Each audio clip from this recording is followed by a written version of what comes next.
So for today's schedule, we're going to start with this presentation. So we're going to talk a little bit more broadly about all the great stuff that we're going to offer you here at George Brown, as well as specifically in the Center for Hospitality and Culinary Arts. And then following this main presentation, we're going to move you to breakout rooms for the two separate schools. So some of you will go to the chef school, some of you will go to the School of Hospitality and Tourism Management, and this is where you're going to get a chance to meet with your faculty and learn more about the programs in the specific school that you're interested in and wanting to learn about today. And you'll get your questions answered more specifically there. So I think right now we have a little video to show you about the school.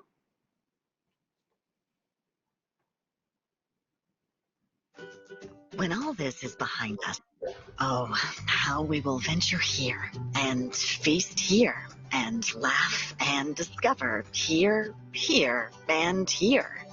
And who better to craft these experiences than the graduates of Canada's most celebrated hospitality and culinary school? Here, and here will soon be here. Lead it from here.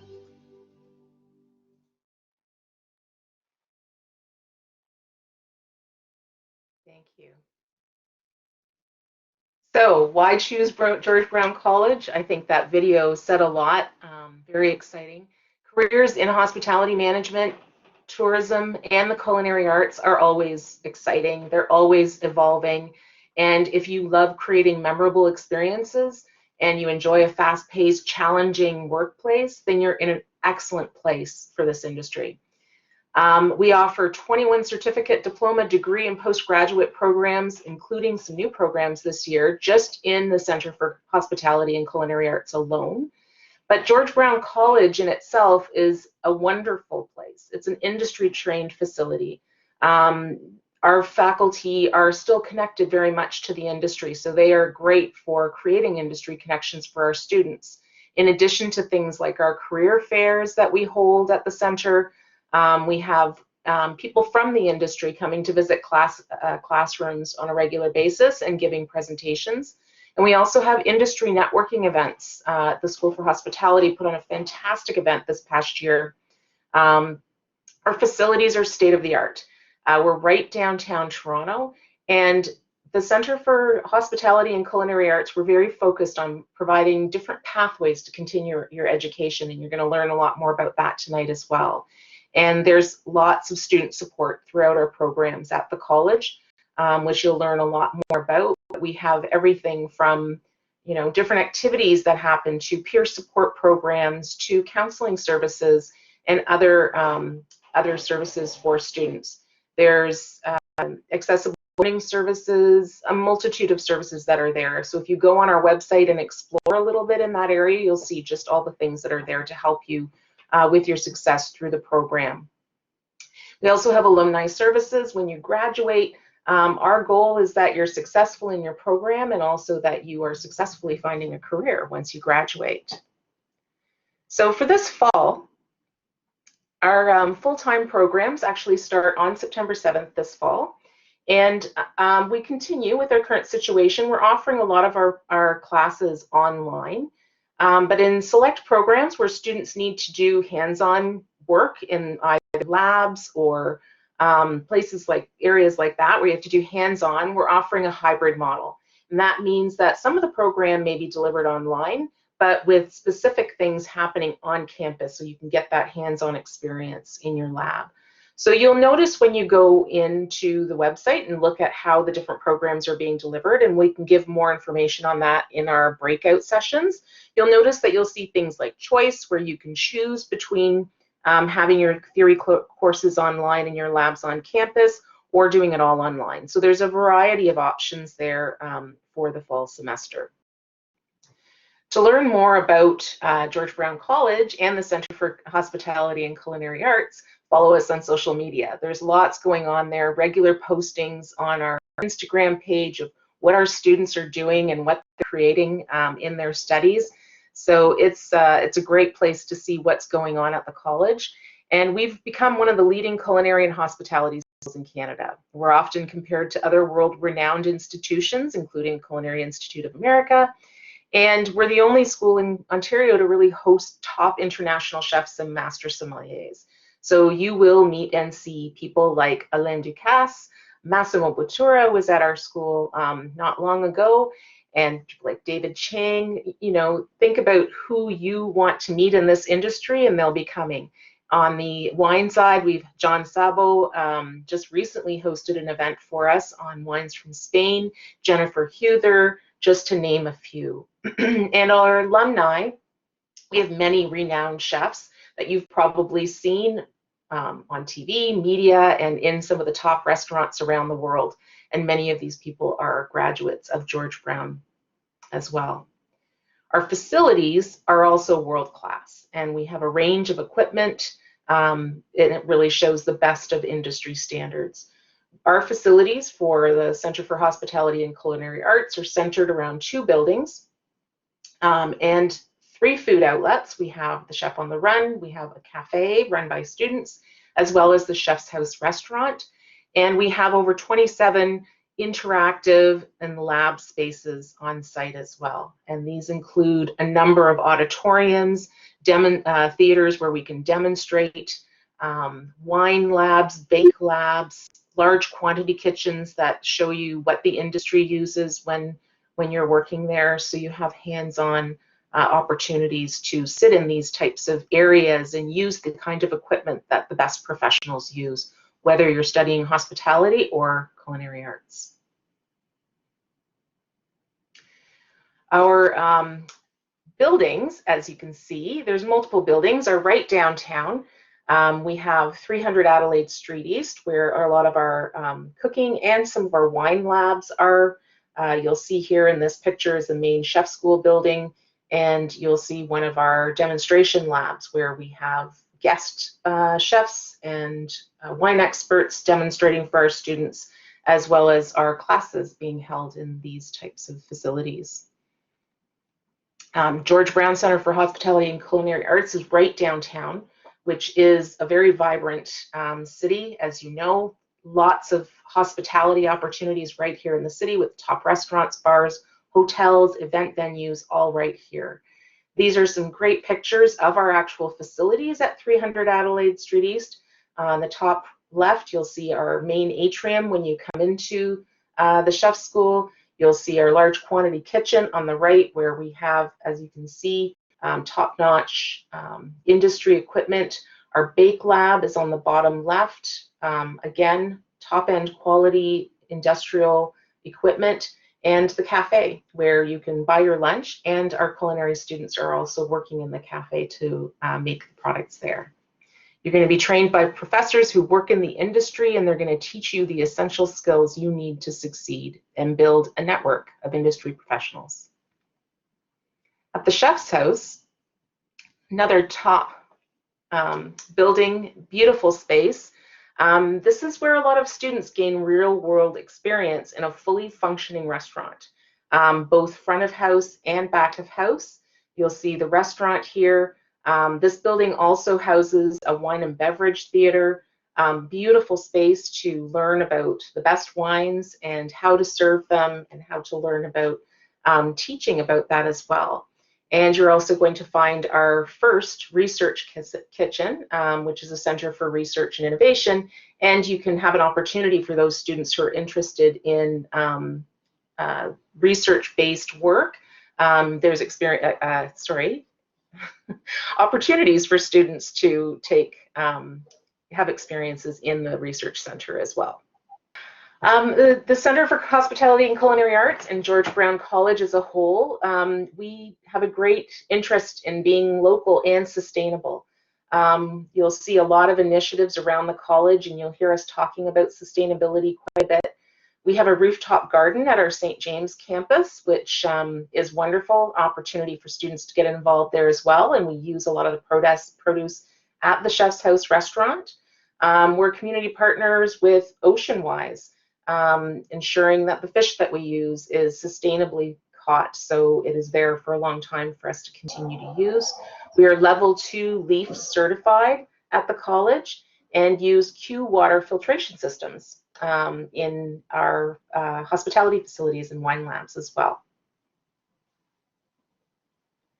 We have many special guests come visit our college, which I think we mentioned earlier. We have Massimo Bottura has come, Colin Hunter, Gordon Ramsay, Isadora Sharp, some fantastic people from the industry. The list goes on and on.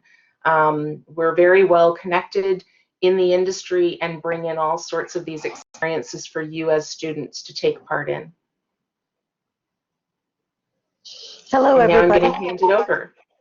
Hello, everyone. My name is Andrea Lowe, and I'm your externship coordinator.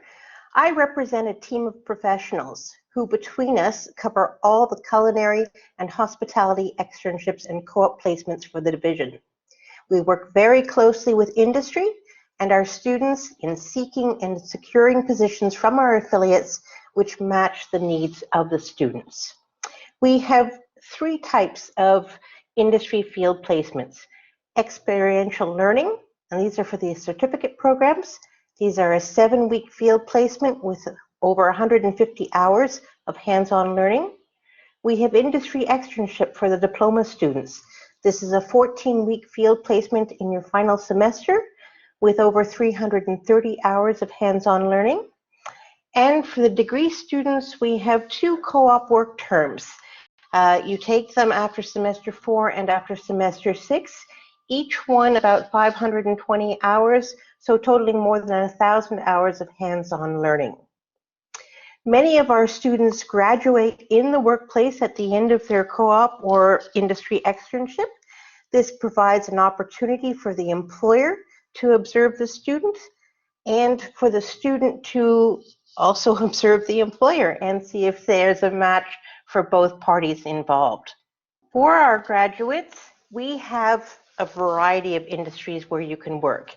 It's very diverse, and you can work in places like restaurants, hotels, resorts, cruise lines. You can be a personal chef if you'd like for a family.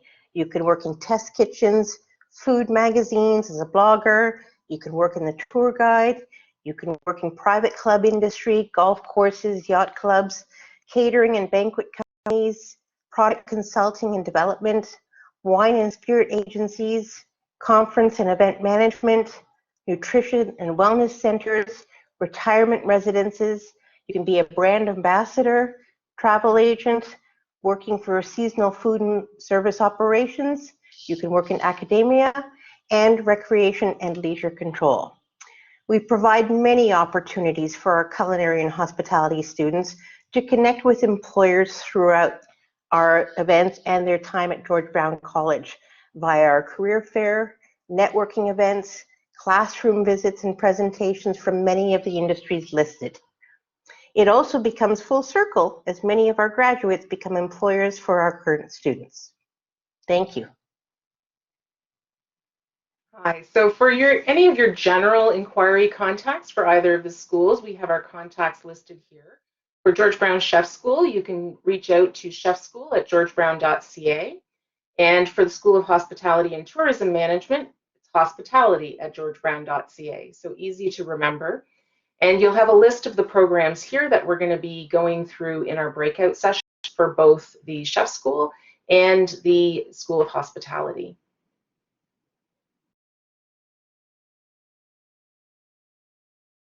This program gives you an exposure to the many aspects of the hospitality industry, whether it's hotels, whether it's tourism, food and beverage, or event planning.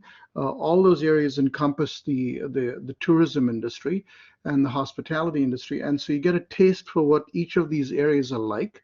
And hopefully in the course of that 1 year, you have a better sense as to which area you want to focus on. Now, the advantage that we have in our hospitality industries, if you get a certificate in any of these areas, you can work in any of these areas because the knowledge and the skills that you get are good enough to work in pretty much any area that you're looking to work in. This 1-year certificate gives you that exposure. It prepares you for a career. We have a great career preparation class. It gives you a little bit of working skills, so actual skills where you work in industry, just to give you an idea as to what it's like to work in the industry. But once again, this is a very short, brief, focused attention on the hospitality industry to hopefully give you a better sense as to what the different programs, what the different areas of the hospitality industry are.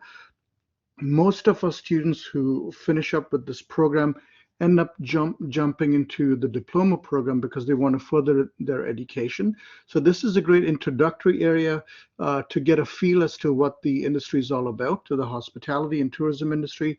And once you get a better sense, some students work in industry right off the bat, but most kind of end up going to the diploma programs. And there's a clear pathway to go from this program into the diploma programs because you have a common set of classes that transfer automatically into the diploma program. So you're not jumping exactly, and that's exactly what you're doing. You're jumping into H133, I believe. So that's what we do. Sylvia, if you can forward to the next slide, we'll kind of give you an idea as to what the 4 programs are, and I'll let Maria talk a little bit in a moment, but there are 4 diploma programs, and these ones are 2 years long, 4 semesters. Depending on when you start, some go a little bit shorter than the 2 years because it's kind of a rushed, you do 4 consecutive semesters without a summer break. And so that tends to speed things up a little bit. There are 4 programs: tourism and hospitality management, event planning, food and beverage, and hotel operations. And I'll let Maria now take over and talk a little bit about the first 2 programs at the School of Hospitality. Thank you very much, Frank, and welcome everyone to our Discovery Days. I'm very happy to see all the excitement happening on the chat in our previous session today and in the previous session. And, you know, we are here to support you and to answer any of your questions, so feel free to post them on the chat as we present these programs to you. As Frank has mentioned, the H101 one-year certificate is a perfect pathway into our diploma programs. The diploma programs are 2-year programs. The first one that I want to talk to you about is the H130, which is a tourism and hospitality management program. This particular program is designed for those who love the excitement of traveling and learning more about fascinating destinations and cultures around the world. So in this program, you will learn about the exciting and diverse tourism industry through courses such as heritage tourism, culinary tourism, sustainable tourism, international tourism, cultures and behavior, as well as other sectors such as hotel, event planning, and more. In addition to receiving industry certifications that are needed for hospitality, such as emergency CPR, first aid CPR, smart serve, and sanitation, this program also provides you with the opportunity to receive the TCO, Travel Counselor Certification, which is required in the province of Ontario in order to sell or provide advice on travel services. As part of the final semester, the program is unique in that it will provide you with the opportunity to come up with your own idea, what makes you excited, and actually write and work on a business plan for a new tourism and hospitality venture. So you're not only going to apply your tourism and hospitality related knowledge that you've gained through the program, but also the business knowledge, such as human resources, law, marketing, leadership, accounting, and many more. So, you know, maybe one day you will end up owning your own tourism business or travel business after you graduate. So ultimately, our program graduates gain all the skills necessary to be very well-rounded, progressive leaders with career prospects in all segments of the tourism and hospitality industry. So if we are to focus specifically on one of the segments of the hospitality and tourism industry, we can talk then about the next program, the diploma program related to event planning, the H141. So as I mentioned, the event planning is one of those segments of hospitality and tourism. And in this 2-year program, all you're going to do is focus on events and event planning. So what the H141 event planning program specializes in is on project management fundamentals. It teaches you about a number of different event types, such as hospitality events, weddings, other social events, fundraising events, meetings, conferences, trade shows. And you will be exposed to industry tactics used in designing, planning, marketing, sponsorship, budgeting, and execution of events. I know it sounds overwhelming maybe, but there's so much to learn in this very exciting, fast-paced sector. You will develop management and small business development skills and use state-of-the-art technology. Much of this is based on learning by doing. program, as you take an active part in events each semester. And the program culminates in semester 4 with the final capstone, where you'll use everything you learned to actually produce an event from start to finish, a real event, real or virtual, in person. We'll see how that goes. So this experiential approach to learning and the course mix, which includes event-specific course, as well as other hospitality-related courses and business foundations, will provide you with the skills to jumpstart the career and success in event management. So next, Frank is going to talk to you about 2 more of diploma programs. We have the food and beverage and the hotel management. Frank? Hi, thanks, Maria. I'm just waiting for, there you go, my video is turning on. There we go. Thank you, Maria. That was great. And yes, as Maria mentioned, the hospitality and tourism sector comprises of a lot of areas, and we cover pretty much all of them. And one of the most exciting ones I think that we have in our program is the food and beverage program. Toronto is home to some of the most diverse, and probably every country in the world is represented here in Canada, in Toronto, with a restaurant of some sort. Everything from fine dining all the way down to a mom and pop operation is what Toronto has to offer. And this program takes advantage of such a huge diverse set of restaurants to make sure that you build the skills that you're looking for to work, and even, as Maria mentioned, open up your own restaurant at some point in time in the near future. Well, if food and beverage is what you're looking for, well, we have the program for you. Everything from learning about wines, spirits, beers, to pairing that with food and beverage, and the different kinds of meals and the different kinds of food that's available around the world. We have that available for you. Greatest, thrills that our students get is that we have our own in-house restaurant called the Chef's House, where the public is welcome to come in for lunch and for dinner during weekdays, where our students serve and work in the restaurant. The chefs cook, and the food and beverage students serve in the restaurant to get that experience, that practical experience. One of the, in the 3rd semester, one of the greatest classes that we can even imagine is where you break up into groups as part of your restaurant takeover class. And what you do is you design, come up with the theme and design a menu around that theme. You sell tickets for that particular event to your friends, family, and everybody else. And then you get the chance to actually run the event, including costing out the event to make sure that you make a profit at the very end of it all. Right?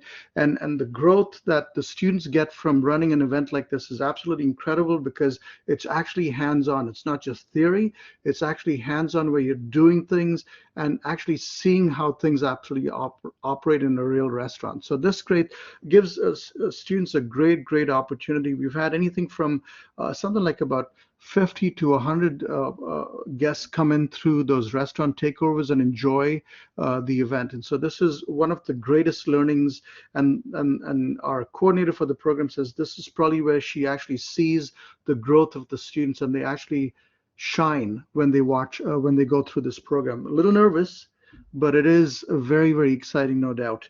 Besides that, along with the many certifications that you get, sanitation, smart serve, and first aid, which are common to all the four programs, you also get, as part of the food and beverage program, the WSET, which is your Advanced Wine, Spirit, and Education Trust certification. It's level 1 that you get. So you learn more about wines, you become an advanced wine connoisseur, so to speak, and you can actually further your education at George Brown to develop and kind of get greater certifications in that WSET. So that's the food and beverage program. And once again, just as much as we have that capstone course in the event planning program as well as tourism, the food and beverage program also has a capstone class. In the 4th semester, you work in groups to run a simulated software program where you run a restaurant. So you take over a restaurant and you run the restaurant as if it's your very own, everything from costing management to hiring of staff, training of staff, and everything is done in that software program, and you get concrete results as to what's the impact of every decision that you're making and whether those decisions are impactful, making the right choice or not. And the software gives you that results, and the faculty kind of coach you through that particular class itself. And so that, once again, teaches you a whole lot about running an actual restaurant, but it's safe because it's a simulation. So that's the food and beverage program. Let's move on to the hotel operations program. And this one is just as exciting, much like the other ones. And if you're interested in accommodations, and we talk about a range of accommodations, I know that the first thing that we talk about or comes to mind when we talk about accommodations is the hotel industry. But there's a whole range of industries within that field. Everything from retirement homes to cruise ships to hotels to the Airbnbs of this world is what we talk about in this program. Retirement homes are a big thing that's developing in our industry. People don't really think about retirement homes as hotels, but in actuality, they are hotels for old people.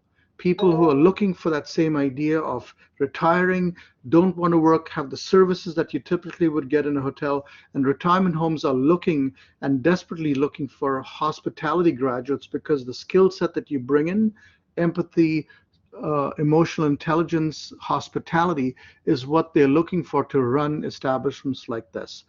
Besides that, besides those courses on basic hotels, much like the other programs, you learn about accounting, you learn about marketing about hotels, business law, you learn about leadership, and most importantly, a skill that our program advisory committee tells us all the time, developing of soft skills. You learn how to speak with confidence. We have classes where we learn and teach you how to speak with confidence so that you develop that skill to be able to converse confidently with guests rather than being shy. And so that's one of the classes, and much like the other programs, we too in the hotel program have a simulation class where you take over a bankrupt hotel from previous owners. It's a computer software, and you run the hotel and start making decisions along the lines of marketing, finance, taking out loans, renovations, to food and beverage, to the front desk staff. All those decisions are made in the simulation software, so you actually get the sense and the feel of what it's like to work in a hotel. Now, as part of this, the classes, and much like the other programs as well, your externship in the 4th semester, hopefully we are not virtual, but we're actually doing it in person. Lots of restaurants, lots of ability to kind of learn hands-on. And same thing with the hotels. We're the largest city in Canada. We have the most number of hotels, most diverse set of hotels, everything from Airbnbs to bed and breakfast to the larger Four Seasons, Ritz-Carlton, and the St. Regis. So you've got the whole range and gamut of hotels from the very low end to the very high end. And all that comes to your kind of advantage because you're in the middle of it all. Right, so those are the 4 programs in a nutshell in terms of the diploma programs. I'll be willing, and both Marie and I will be willing to answer a few more questions with regards to that in case you have more questions with regards to these diploma programs. But before we do that, let me move on to our final degree program, and then we'll talk about the postgraduate programs. Sylvia, if you could just move the slide over. So just wanted to kind of talk a little bit more. So now if you're not satisfied with the certificate, you move on to the diploma, you get a diploma, and now you say, I want to do more. Well, luckily for us, we have more for you to do. We have a degree program that is part of our school where you bridge directly into the degree program. You do a few classes to make up that gap between the classes that the degree students took and what you took in the diploma program. And as long as you have a GPA or a grade point average of 2.7 or higher, you get entry into the degree program. And the advantage that we have in our degree compared to the other universities and places like that is that we have great staff and great faculty who have great experience. But unlike the universities, our programs and our classes are very small.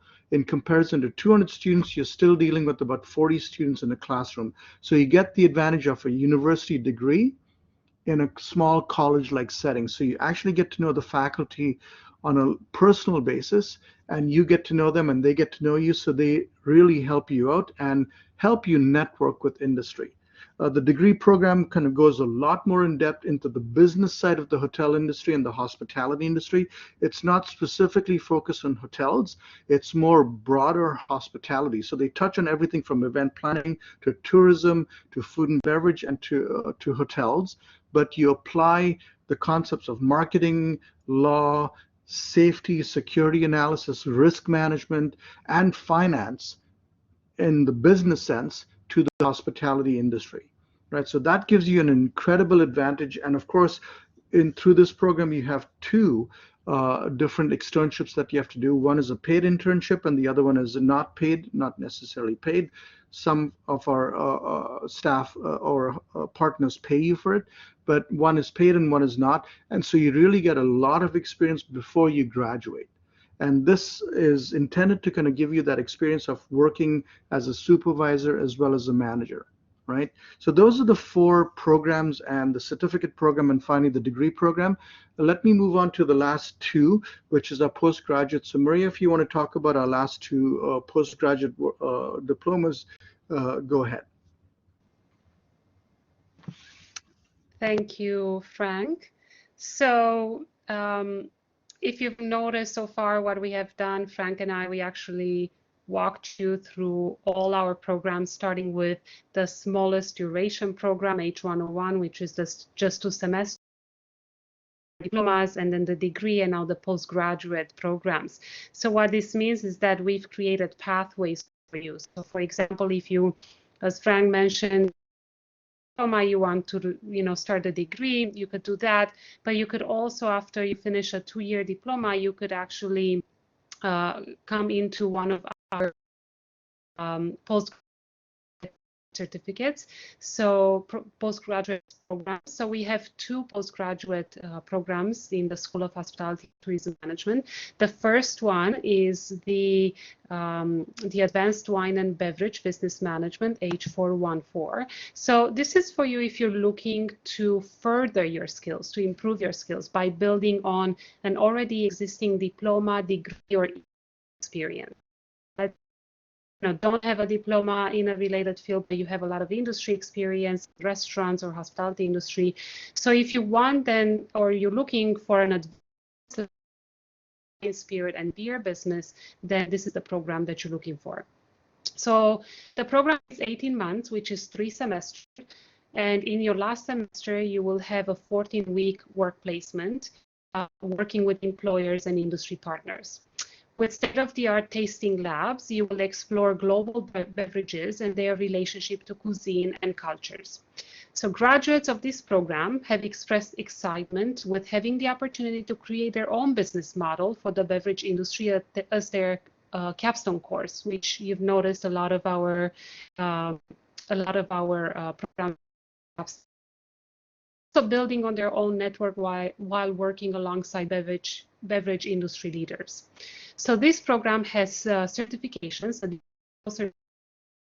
and Spirit Education Trust Level 2 and the Prud'homme Beer Certifications Level 1 and 2.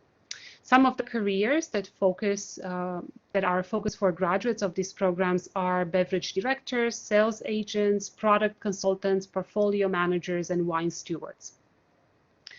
And then our newest program is the Food Tourism Entrepreneurship Program, H417. If we can move to the next slide, please. Okay, so the Food Tourism Entrepreneurship Program is actually the newest program, which will debut in fall of this year. So we're very excited to offer this new program to our students. This again is a postgraduate program, a 3-semester postgraduate certificate, again 18 months, with a 14-week work placement offered in the last semester as well. And in this work placement, of course, you'll have the opportunity to work with our partners in the agri-tourism, culinary tourism, food and beverage tourism industry. This particular program, what is meant to teach you is how to support local economies by fostering relationships between stakeholders in agriculture, hospitality, and tourism. You will learn how to provide consumers and tourists with a taste of place experiences and explore the geography of food and beverage. You will learn how to develop partnerships and tools to communicate unique market opportunities and experiences that really speak to the consumer values of sustainability and traceability. Also, things related to farm to table, sea to table, sustainable operations in hospitality and tourism. The program includes various experiential learning opportunities alongside food, beverage, and agritourism industry partners. And you will have the opportunity to actually conduct industry research based on a topic of your choice that's related to graduate from this postgraduate program. Some of the career choices may be related to becoming an experience manager, and this is a travel tourism experience manager, a tour agent, maybe destination marketing associate focused on food tourism, culinary tourism, and culinary tourism program managers for destinations. So that concludes our the programs that we have offered in SHTM. There's lots of variety, but what's also exciting and what we have to offer are actually our study tours. So with the study tours, and unfortunately, we haven't been able to actually take our students on study tours this last, but every year we had the opportunity for our students to travel to various destinations in order to apply the knowledge that they've already learned in their classes, or to learn by doing, so learn new knowledge by experience. So in the past, we had trips to Peru, Costa Rica, the East Coast in Canada, Thailand, France, Switzerland, Japan, and our students were able to meet with our industry partners at these various locations. They were able to learn about heritage tourism in Europe and UNESCO World Heritage Sites. They traveled to Eastern Canada and went to maple farms and learned how to cook lobsters in Halifax, let's say. So a lot of exciting travel opportunities that incorporate our curriculum and are also sometimes focused. They're connected to our courses, so you receive a credit for participating in a study tour, a credit for one of the courses that the study tour focuses on. Frank, do you have anything to add? Absolutely, Marie. Sorry, I didn't mean to cut you off. Yeah, absolutely. I've been on a couple of these tours, and let me add a couple of countries to this. We went to Italy and we went to Germany as well. In fact, we visited about 4 different countries in about 12 days. A rapid speed jumping from one country to the other, in one country and out of another country within the same afternoon, because Europe is so small and so connected. It is absolutely brilliant because you're going from a winery to a beer facility to a convention center to a hotel and different kinds of hotels. And so you're literally jumping from one country to the other and one type of facility to the other. And so the students learned a great deal, and they actually got to apply and meet industry professionals, because we make sure that you get to meet these people. They talk, they take you on tours of the facility and get to meet them and understand how things work in other countries, not just in Canada, but in other countries as well. And so that's quite an advantage to do this. We do have scholarships. It does cost a little bit of money, but you know what? The good thing about our school is that we do offer scholarships in a way that subsidize these programs when we do offer them. And we've done them in the last few years. Obviously, with travel kind of being restricted, we haven't done it in a while. But we do happen to offer subsidies for this. And so students have taken advantage and gone to different parts of the world with faculty accompanying them. So it one heck of an advantage that we offer students as well. There you go. And so that's the study tour. But I do want to mention one other thing, if you don't mind.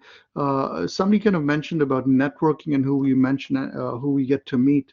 And we did show you a couple of pictures of Gordon Ramsay and Colin Hunter. In case you don't know who Colin Hunter is, well, he's the founder of Sunwing Travel. Sunwing and it's a huge company. They're not only on the airlines, but they're the largest hotel operator in the Caribbean. So they have tourism related industries, hotel industries, airline industries. So this all integrated into one huge company. We also got to meet with Isidore Sharp, the founder of Four Seasons, who lives here in Toronto. So those are the kind of people that he networked with. But we also put together on a yearly basis a networking event where we invite industry professionals who work in the industry to come and meet with you, the students who wish to participate in this event. So you get to meet with them face to face and connect with them and get to understand what it takes to join the industry. Besides that, I'm sure that Maria will kind of vouch for this. We all invite industry professionals into our classroom. So it's not just us talking, faculty talking. It's actual industry professionals coming into the classroom to talk to you, to give you an idea as to what's going on. Not that we don't have the experience, having worked in industry for a number of years. We do have the experience, but sometimes it's easier to listen to an industry professional working in the industry right now rather than us. Right, so that's some of the many things that we put together so that your study experience is not just focused on textbook and theory, it's actually hands-on and learning through experiential learning. So that's what we like to do, and to make sure that you to get to experience a lot more. Right, so I just wanted to add that one other point to the study tour as well. Obvious. Thank you, Frank.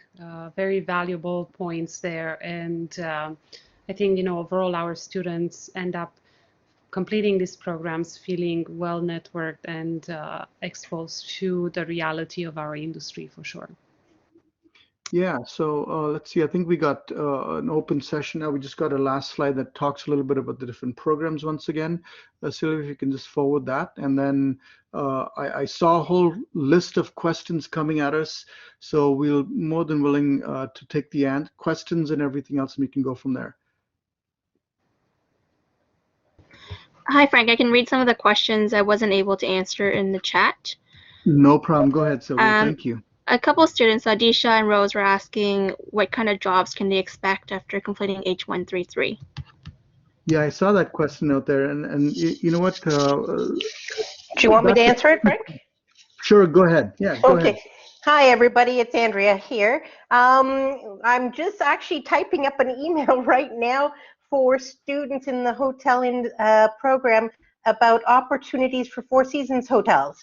So within the H133 program, you are basically going to be working in the hotel industry, either front desk. We have a lot of people doing night audits. Four Seasons are looking for residential interns. So they also have condominiums that are part of their hotel, and they have people man the desk there. It's like a concierge just for the people who own the condominiums. So bell desk, banquet staff once the banquet department's open again, housekeeping, engineering, anything like that, accounting. So there's a lot of variety in the hotel industry for you to find positions, even during a pandemic. Exactly, and to add to Andrea's point, I mean, there's a range of areas that you can work in the industry, and not just in hotels and condominiums, in retirement homes, and all those kind of places. But the important thing to keep in mind is what kind of a job or what level of a job, if that's what you're trying to ask. Not everybody ends up working as managers right away. In fact, if anybody in any school tells you that you're going to start off as a manager right off the bat with no experience whatsoever, they're not telling you the truth, to be honest. Your job that you get out of school is really dependent on the experience that you have, plus your education. So those two things go in hand with each other. So we always encourage our students to get work experience while they're in school, volunteer as much as you possibly can. So this way you actually get and apply the knowledge that you're learning in school to your and buffer up your soft skills and everything else. So this way you're actually getting work experience, and any kind of experience is great experience. And much like any industry, when you graduate from school, you work your way from the bottom and you work your way up. How fast you rise, I've seen students go really fast and some go really slow. It really depends on your attitude and how you want to apply yourself to that, to those roles. And so if anybody tells you that you're going to start off as a general manager right off the bat, well, that's not going to happen, right? So I don't mean to burst your bubble. Yeah, I think what we can, emphasize here, Frank, is that the programs, they are meant to to provide you with the basic, or not the basic, but with the knowledge or with the opportunity that sets you on a career that would lead to management. Right. Right. Exactly. So think of it, as the base for a management career. However, that management career needs to be built, and most of the time, obviously, that would start at more entry level. And again, as Frank says, depending on your industry experience, if you've worked in the industry before, of course, that will happen a lot. Right. So And to Maria's point, sorry, go ahead, Maria. I see that we also have the same question in terms of career options for H130. Andrea, did you want to address that as well? Sure, thank you. H130, I know we're in the middle of a pandemic. Normally you can work in places like museums and major tourist attractions and travel agencies, tourist boards. Some of those positions obviously right now are closed, like the CN Tower, because of COVID restrictions, but you can also work in hotels. You can also work with the airlines and with the airports. We had a posting just last week with the Greater Toronto Airports Authority. So we are still working with companies. I have about 6 of the H130 students right now who are doing a remote internship for a company in Barcelona, Spain. And they are working with travel agencies in Singapore and in London, England, and in Portugal, and they are helping with their social media and marketing and websites and the design of the tourist travel brochures for the market because these students speak such a high level of English. So this is where we're partnering with a variety of companies. So there's still opportunity, again, for the H130 students in a pandemic. Not a problem. Right. And Thank you, Andrea. You're welcome. And thank you, Andrea. And to add to Maria's point as well, and to Andrea's point, I think one of our advantages that we have in our program is that we really pack our program a lot. So while the idea is to get you an entry-level position, and it's designed to kind of give you the knowledge that you need to enter into the industry, our third semester especially, we pack in a lot of managerial accounting, finance classes, and so we get you to think like a manager. Right. So while we're training you and giving you all the knowledge that you need as an entry-level contributor to the industry, we train you to think like a manager. So this way you truly become a leader and a manager at some point in time in the near future. The classes that we teach you are very business focused in the third semester. So you learn like managerial accounting, finance, cost control analysis. So you actually learn how a business runs. And so when you do join the industry, even though it's maybe at an entry-level position, you're thinking at a much higher level. So you're performing at a much higher level. So when you do that, you get recognized and hopefully move up much quicker than anybody else from other schools, right? So hopefully that kind of helps settle your nerves in case you're wondering about what kind of a position am I going to get when I graduate. Thank you, Frank. And Sylvia, do we have an order of the questions? I see that students are, our participants are asking many, but do we have an order or? I just have 2 more questions on my list, and then the other ones are in the chat. I have 2 students asking about the externship and whether they'll be in Canada or another country. Okay, I can answer that again. Basically, right now, because of the travel restrictions with the pandemic, the internships are in the country that you're currently in.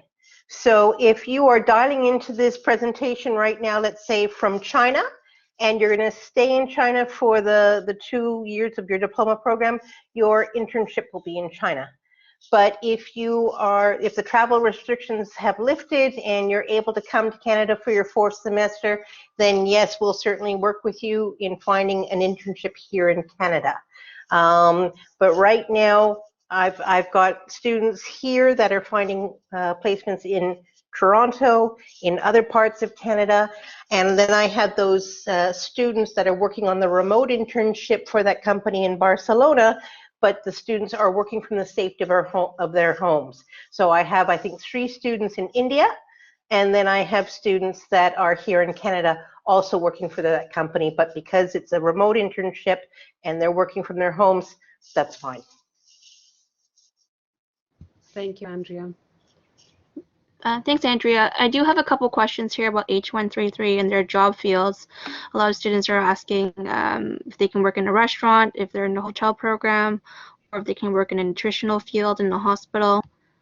Okay, here's where Yeah. for specifically the H133 program, you can work in a restaurant if it's in a hotel.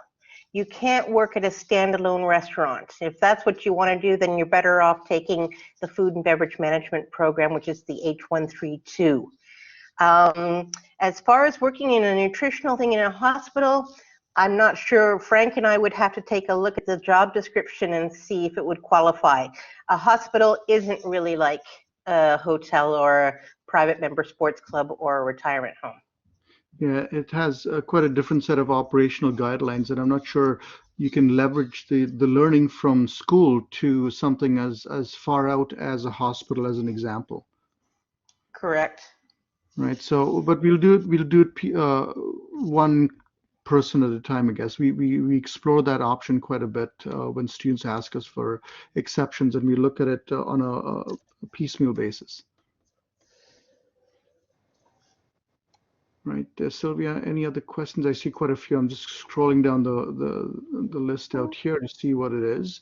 I think we've got all the questions. I combined some of them together. If anyone else has any questions, you're welcome to put them in the chat. I think that there was a question asking, what is the difference between H133 and H130? So that's the hotel and the tourism program, and whether, and what I want to clarify is that with H133, the hotel operations management, if you take a look at the course offerings on our website, you will notice that the majority of courses in semester 2 and 3 in second year are hotel focused, right? So you will have a lot of courses that focus primarily on hotels and on the various departments in a hotel. In the tourism program, the majority of courses will focus on tourism, such as heritage tourism, culinary tourism, sustainable tourism, international tourism, and you will have one course in the hotel related to the hotel sector. So you can't compare then one course that introduces you to the hotel accommodation sector with an entire program that has multiple courses focused on every department within the hotel. So a graduate then of the H130 could definitely get a job or an internship in a hotel, and we have many of our tourism graduates choosing to work in resorts or hotels. But they could also select any of the tourism sectors, whereas a graduate of the hotel program will most definitely work in hotels, and the other tourism sectors will be less of an opportunity for them. Right. Well said, Maria. I agree with you. And here we see a question from Louise. What is the average age of our students in H130?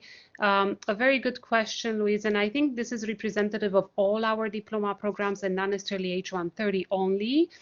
We have a very, very mixed age average or very mixed population in our programs. And we have second career students that have worked in industry for years and years. We do have recent graduates, but we have a very good mix of students, I would say, in all our diploma programs. Yeah, right.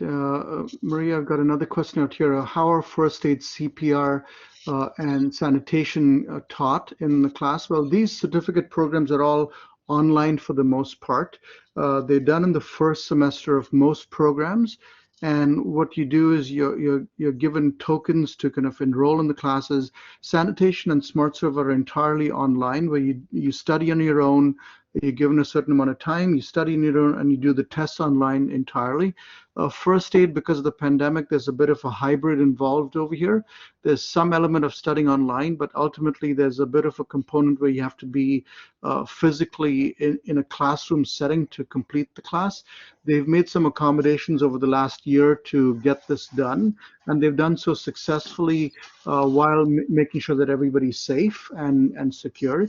But once again, if you choose, or if you're in another country at the time because you aren't in Canada at the time, then the first aid can be postponed to a future semester, like a later semester. Which I think somebody's phone happens to be on. So that's another question. Hopefully that answered your question there. Looking at the other questions, let's see. Can I transfer, if I study H130, can I transfer to another university program later on? You absolutely can. I'm sure somebody's mic is on. I'm not sure if it's disturbing anybody else, but if you don't mind turning off your mics, unless you have a question, that'll be great. Thank you. The H130 program, absolutely, or any of the programs, you can transfer to a university if you wish, but it really depends on the university that you're transferring to and the program that you're transferring to. If they accept your credentials over here, because it'll be a class by class basis that they take substitutions, you'll have to talk to the university specifically to see how many classes transfer over, and what credit are you going to get, and what grade point average do you need in order to transfer over. So those are things that you need to take into consideration. So my suggestion is plan that out in advance if that's what you want to do, to determine what program you want to transfer into at a later stage. Right. Hopefully that answers your question there. Let's see. Disha, you asked a question about, you want to know more about the externship of H133. Andrea, not sure if you want to answer this one. I'm not sure if it's specific enough, but if you want to tackle this one, go ahead. Sure. I mean, like all the students in the diploma program, you basically will go out for your externship in semester 4. You go out for a 14-week field placement. And for H133, you have to find something either in a hotel, a private member sports club, like a yacht club or a golf club or a tennis club, or a retirement home. Within those companies, as an H133 student, you can work in any of those departments. So accounting, that I mentioned before, accounting, concierge, banquets, front desk, housekeeping, night audit, security, engineering, all sort of with the customer. You can't take a cooking position because that's a culinary position and you're not a culinary student. But you can certainly take a position within the restaurant as a supervisor or a manager, in the banquet department, in the sales and marketing departments, working in reservations, all the different departments that make up a hotel. And so you would work with them. Usually it's the same position for all 14 weeks. Sometimes hotels will offer a rotational internship, which means maybe you work 4 weeks at front desk, you also work 4 weeks in housekeeping, and perhaps 4 weeks in banquets. And it'll say, we have a database where I list all the opportunities, and in semester 3 you get access to that database. You search all the listings, and then you pick about 5 to 10, depending on how many rounds we have, and you apply for those positions. So we certainly work with you to find something. You can also do an independent search if you want, and but before anything, you need to pass a career preparation course, which is in your 2nd semester. Okay. Great. Thank you, Andrea. Let's see, there's one from Joella asking about SmartServe. If you already have your SmartServe certification, Joella or anybody else, you don't have to do the class again. All you need to do is submit your certificate to our administrative folks, and they'll be able to process that SmartServe for you. So you don't need to do the class again. You just need to make sure that you get that processed.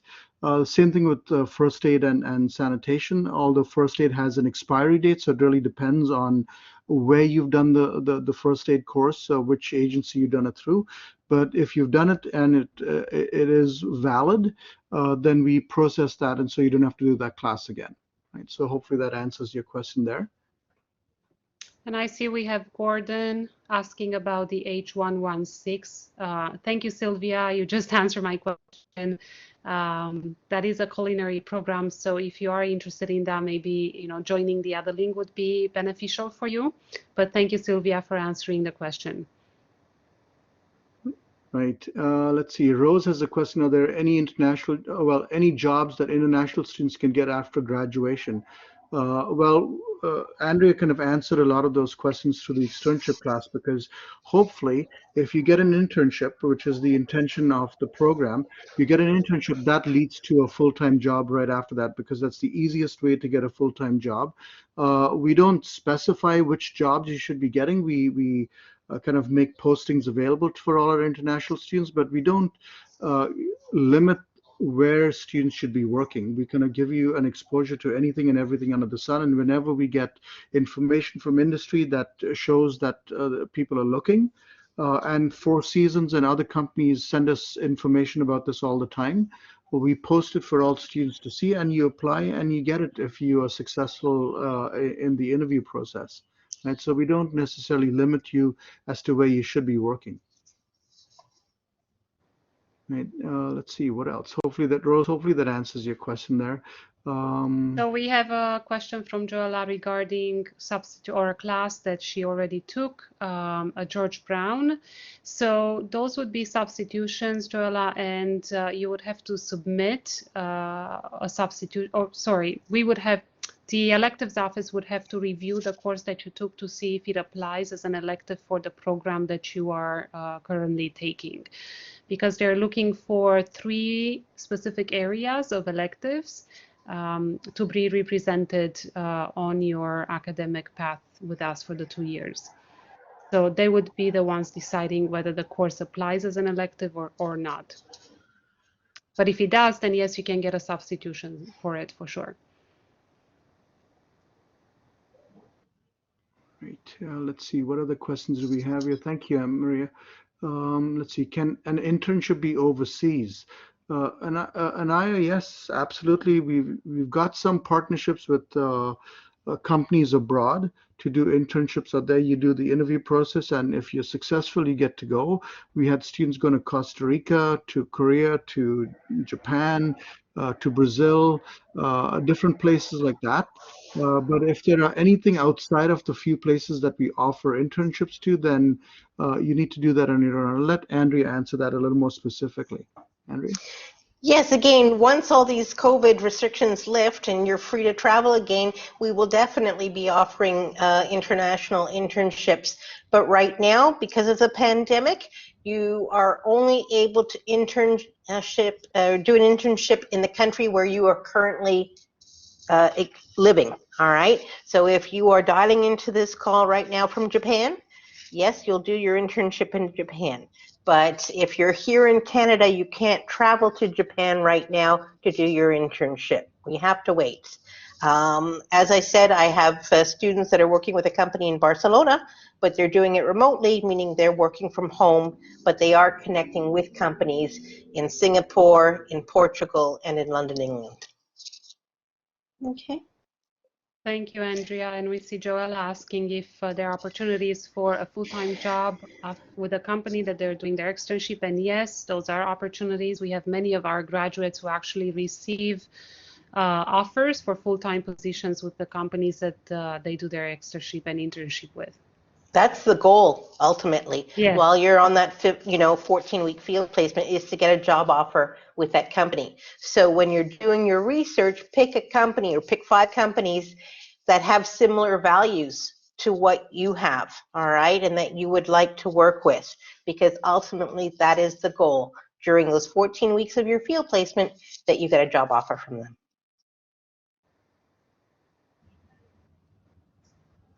Exactly. The easiest way to get a job is through a field placement or an externship. You've impressed them for 14 weeks. It's a chance for them to take a look at you and to understand what you're capable of doing. That's the time to impress them and make sure that they know and understand you best, and also for you to understand them and what their values are, and to make sure that there's a good match between the two.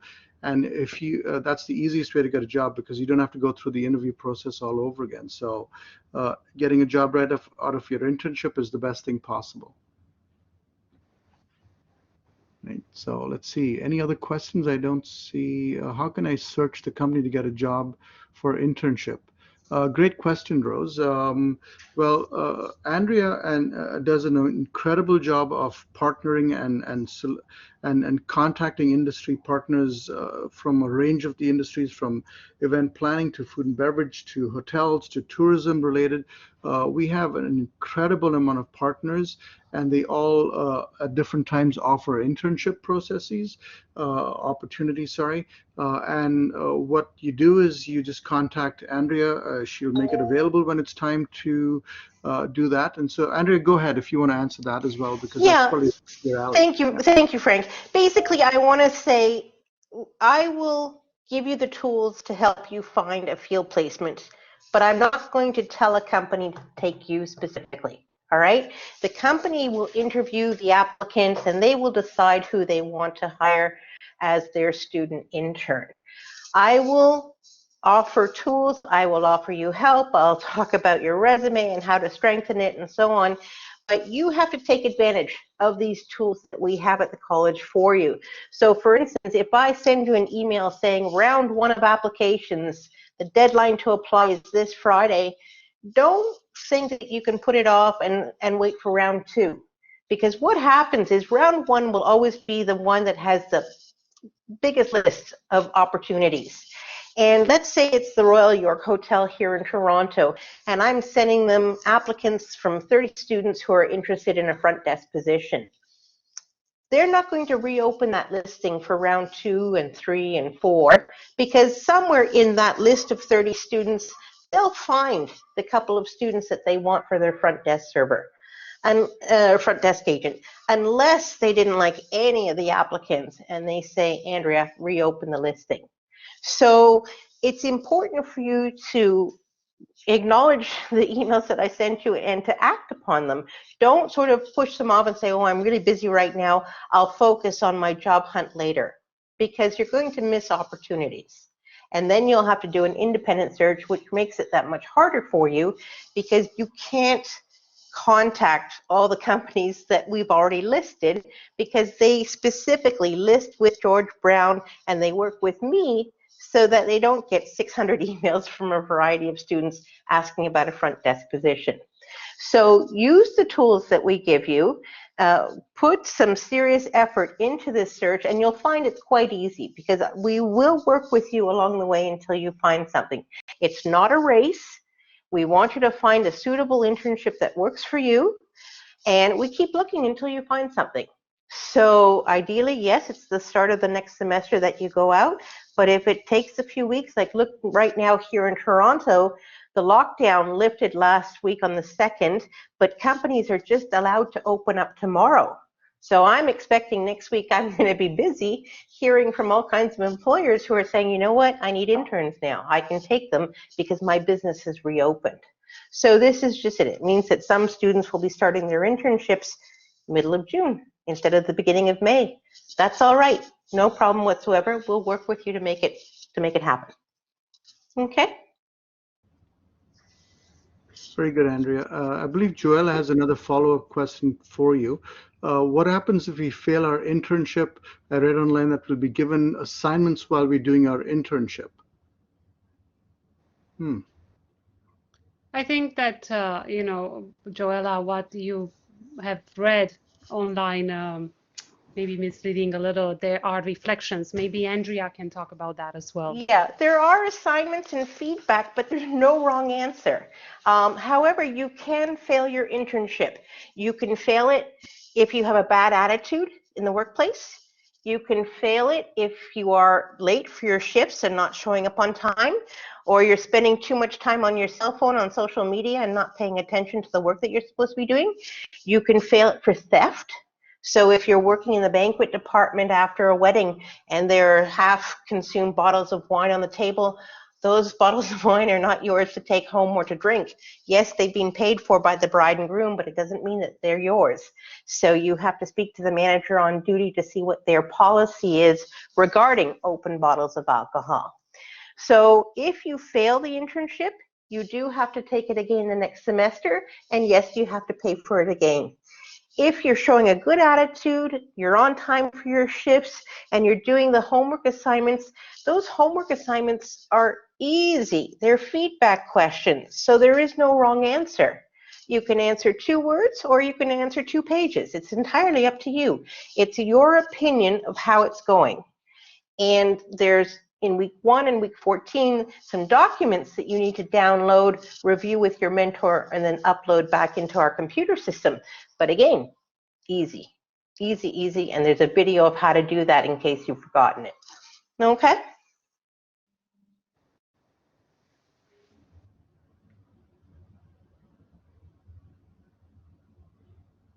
Thank you. Let's see. There's one more from Rose. Are there any materials or websites to widen my knowledge about H133?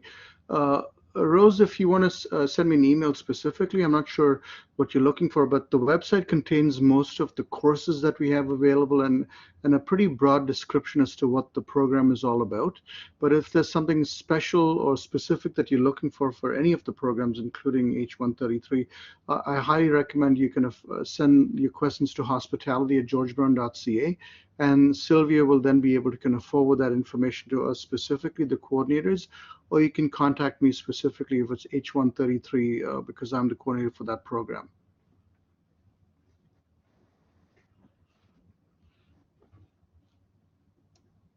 Thank you, Sylvia. Let's see, I'm looking for more questions. I don't think there's anything. Oh, there we go. Is there a placement test as hard as it sounds? I'm a little nervous to take it. Maria, do you want to tackle this one? Is the placement test, is this the English and the math placement test that you're worried about, Joella? I think it is. So, Okay. you know, I think, Joella, I think we're all nervous about tests, but what I want you to remember is that this test is meant to help you. And how college, this is a college requirement, not just our school requirement, but the college doesn't want to place students in English that you know, they will find very difficult. So they don't want to set you up for failure. So that is the reason why they're trying to assess your level of English and math, because if it's found that, you know, you may need a bit more support to start at foundations, math foundations course and foundations of English course, which will then build up on college English and math for hospitality. So, you know, I think with the course, with the test, it's just more of a matter of, okay, this is me saying to myself, this is the level I'm at, and this is the type of course that I should be taking based on my level. And that's really the only reason why we have the placement test, to support you be successful. And that's what we want. Right. Yeah, thank you. So hopefully that kind of settles your nerves a little bit. It's the idea is to make sure that you feel better about the program. Let me take a look at a couple more questions. Let's see. Ania kind of says, I finished H101 and I'm missing 3 courses. Can I make up for them in semester 3 and 4? Absolutely, Ania. I'm aware of your situation. Sylvia has kind of forwarded that, and I believe I replied to an email to you just today. Once you are readmitted, depending on whether you're in the H130 program or H133, what we then do is, because you have finished a number of courses already, the coordinators will sit with you and go through what you've done, mark courses as substitutions in case there are similar courses. And then what we do is we create a customized schedule for you based on what's remaining. So this way you're slightly different from the other students. You're taking a blend of maybe second and third semester courses just to make sure that you complete everything. And we make sure that you do so in a timely manner so that your graduation is not delayed too much. If anything, it's been delayed by students who jump in from the H1 101 program to any of the programs. They, at the very most, maybe a semester, we catch up with 1 or 2 classes, depending on your eagerness to finish. But for the most part, it's finished in perfect timing. And so hopefully that answers your question there. Yeah. Yeah, it's the same with us, with the tourism program, as we have corresponded over email. You could catch up with those at a later time. So we have Bishes asking, is it possible to get the internship in H130 even before my classes start? And the answer is no. And the reason why is because throughout the program you will be learning the various skills that you will need to apply in your placement, and also career preparation is a prerequisite for you to apply to your externship. So Andrea, do you want to address that? Absolutely. You can see me shaking my head here. First of all, you have to pass career preparation. And then second of all, your internship has to be a new learning opportunity for you.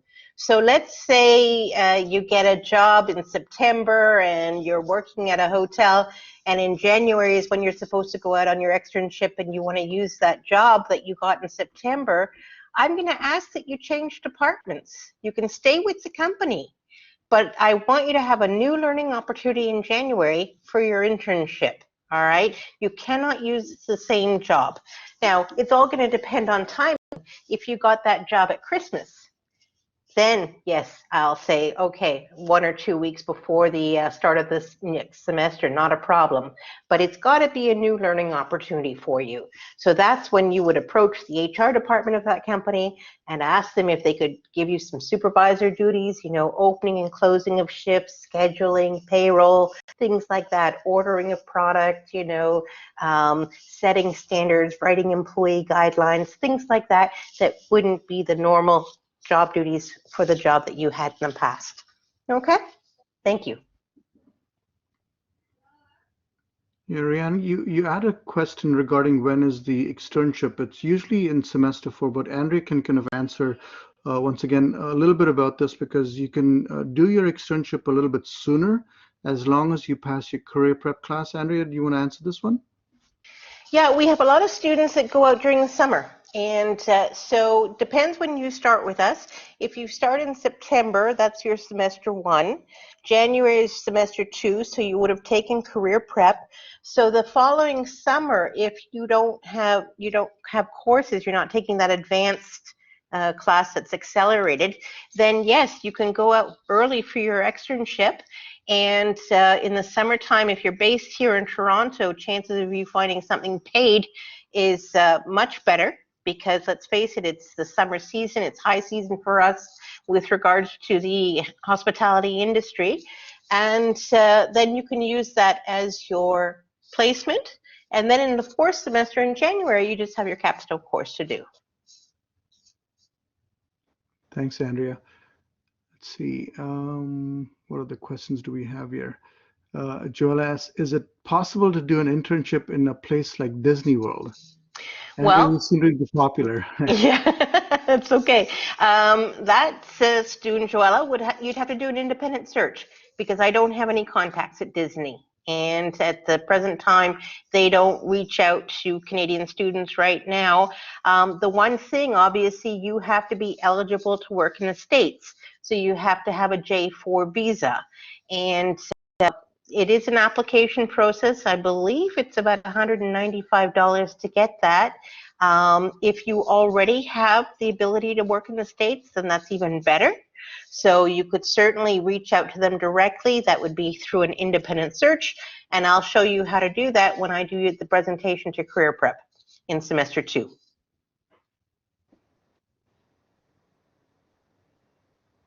Great. Let's see. I don't see any other questions here for either Marie, myself, or Andrea. I think we've answered pretty much everything.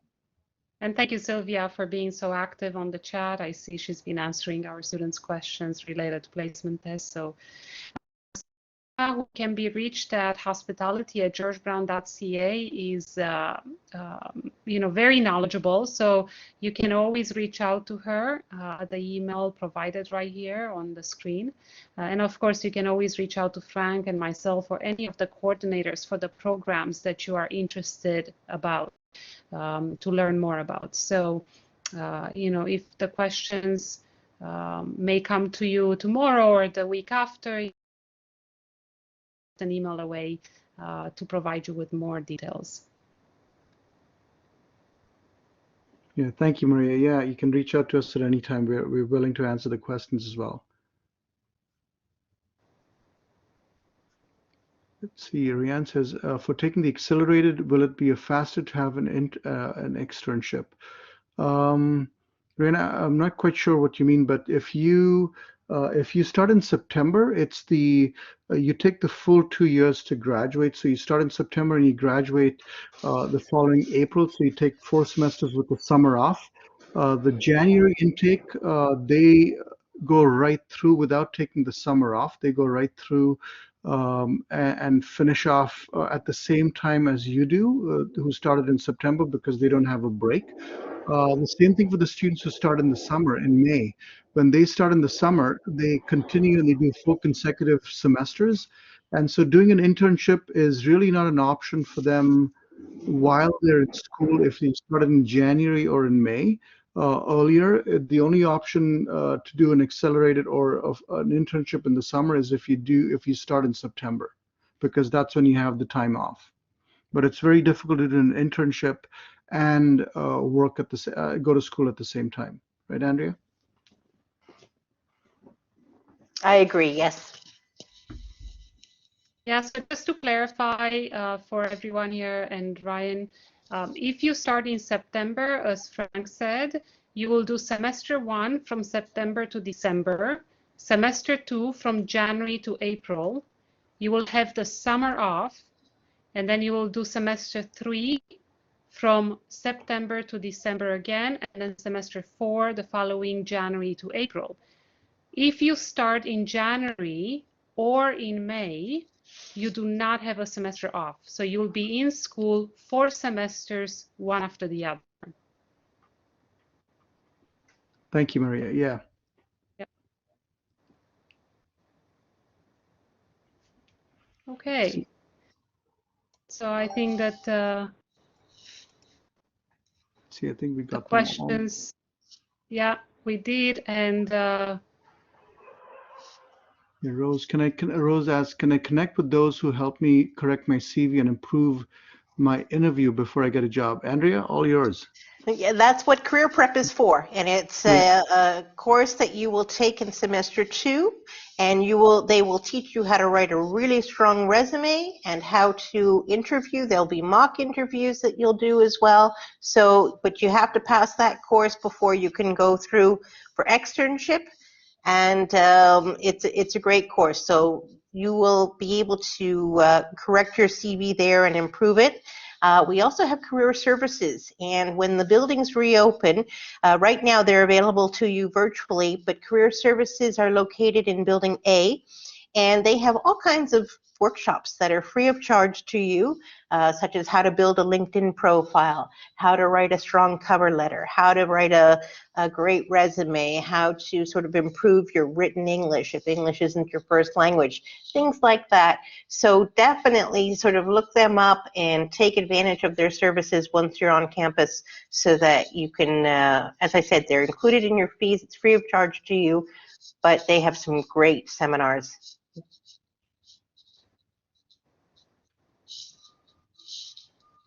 thank you, Andrea. Okay. So just remember that, if you have your mind set on one particular program or you're unsure, you can reach out to us. All our diploma programs are great. Our certificate program H101 is a great starting point if you're unsure of which sector to go into, and then you can diversify or specialize, actually not diverse, but you can specialize on one particular sector by taking either one of our 4 diploma programs. And then you can bridge into the degree and even take a postgraduate in food tourism entrepreneurship or the wine, advanced wine and beverage business management. And Rose, to answer your question, the course programming is available on our website. So every program will have specific number of courses per semester, and those are highlighted. If Sylvia, if you could post, an example, you could see the courses planned for each semester on our website. And the electives are really your choice. They are meant to be based on every student's interests of what they want to diversify their knowledge of, right? So it could be anything in film or photography or geography, or, there are many electives being offered, different lists of electives every semester. So it will be really based on what you would want to take, and those are provided by the liberal arts department, not by us. And again, with every registration, you will have an option of which electives to take.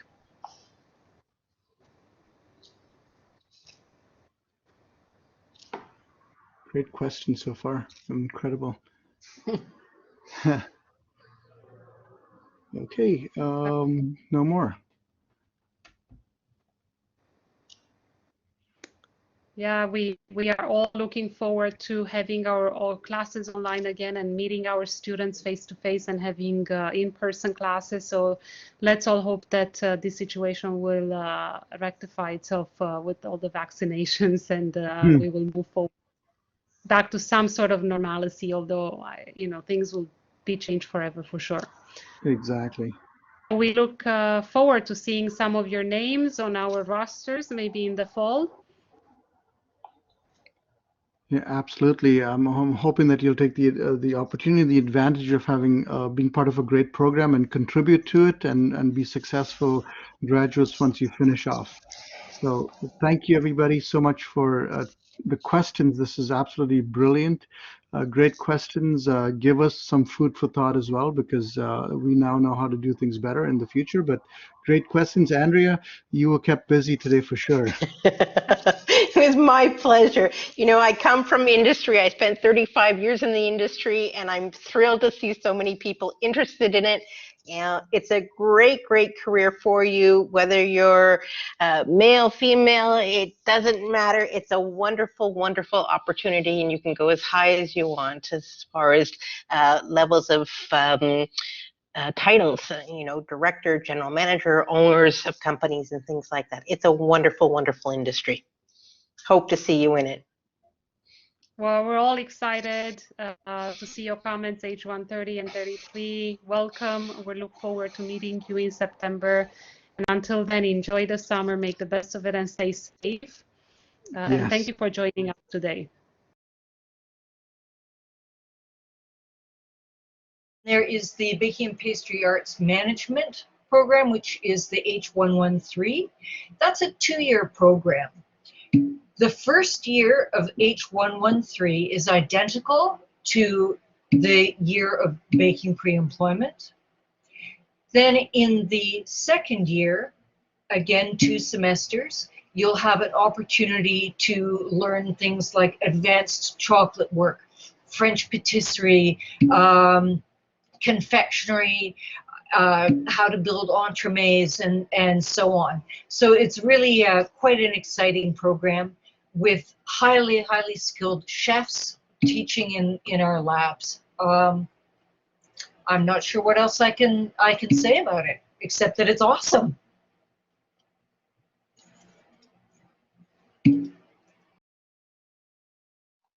Chef Hogan is going to tell you a bit about our culinary programs now. All right, hello everybody. Exciting stuff. I love doing Discover Days. Welcome everybody. Great to see everybody. I don't know if you're seeing you, but pleasure to have everybody here. I will touch on our 3 foundation culinary programs, H134, H100, and H116. First, the Culinary Skills H134. It's a certificate program. It's 2 semesters. Intakes are September and January and May. we're going to give you the option this coming in September. We're going to have the option, as Sharon had mentioned, that you will do all of your theoretical classes will be online.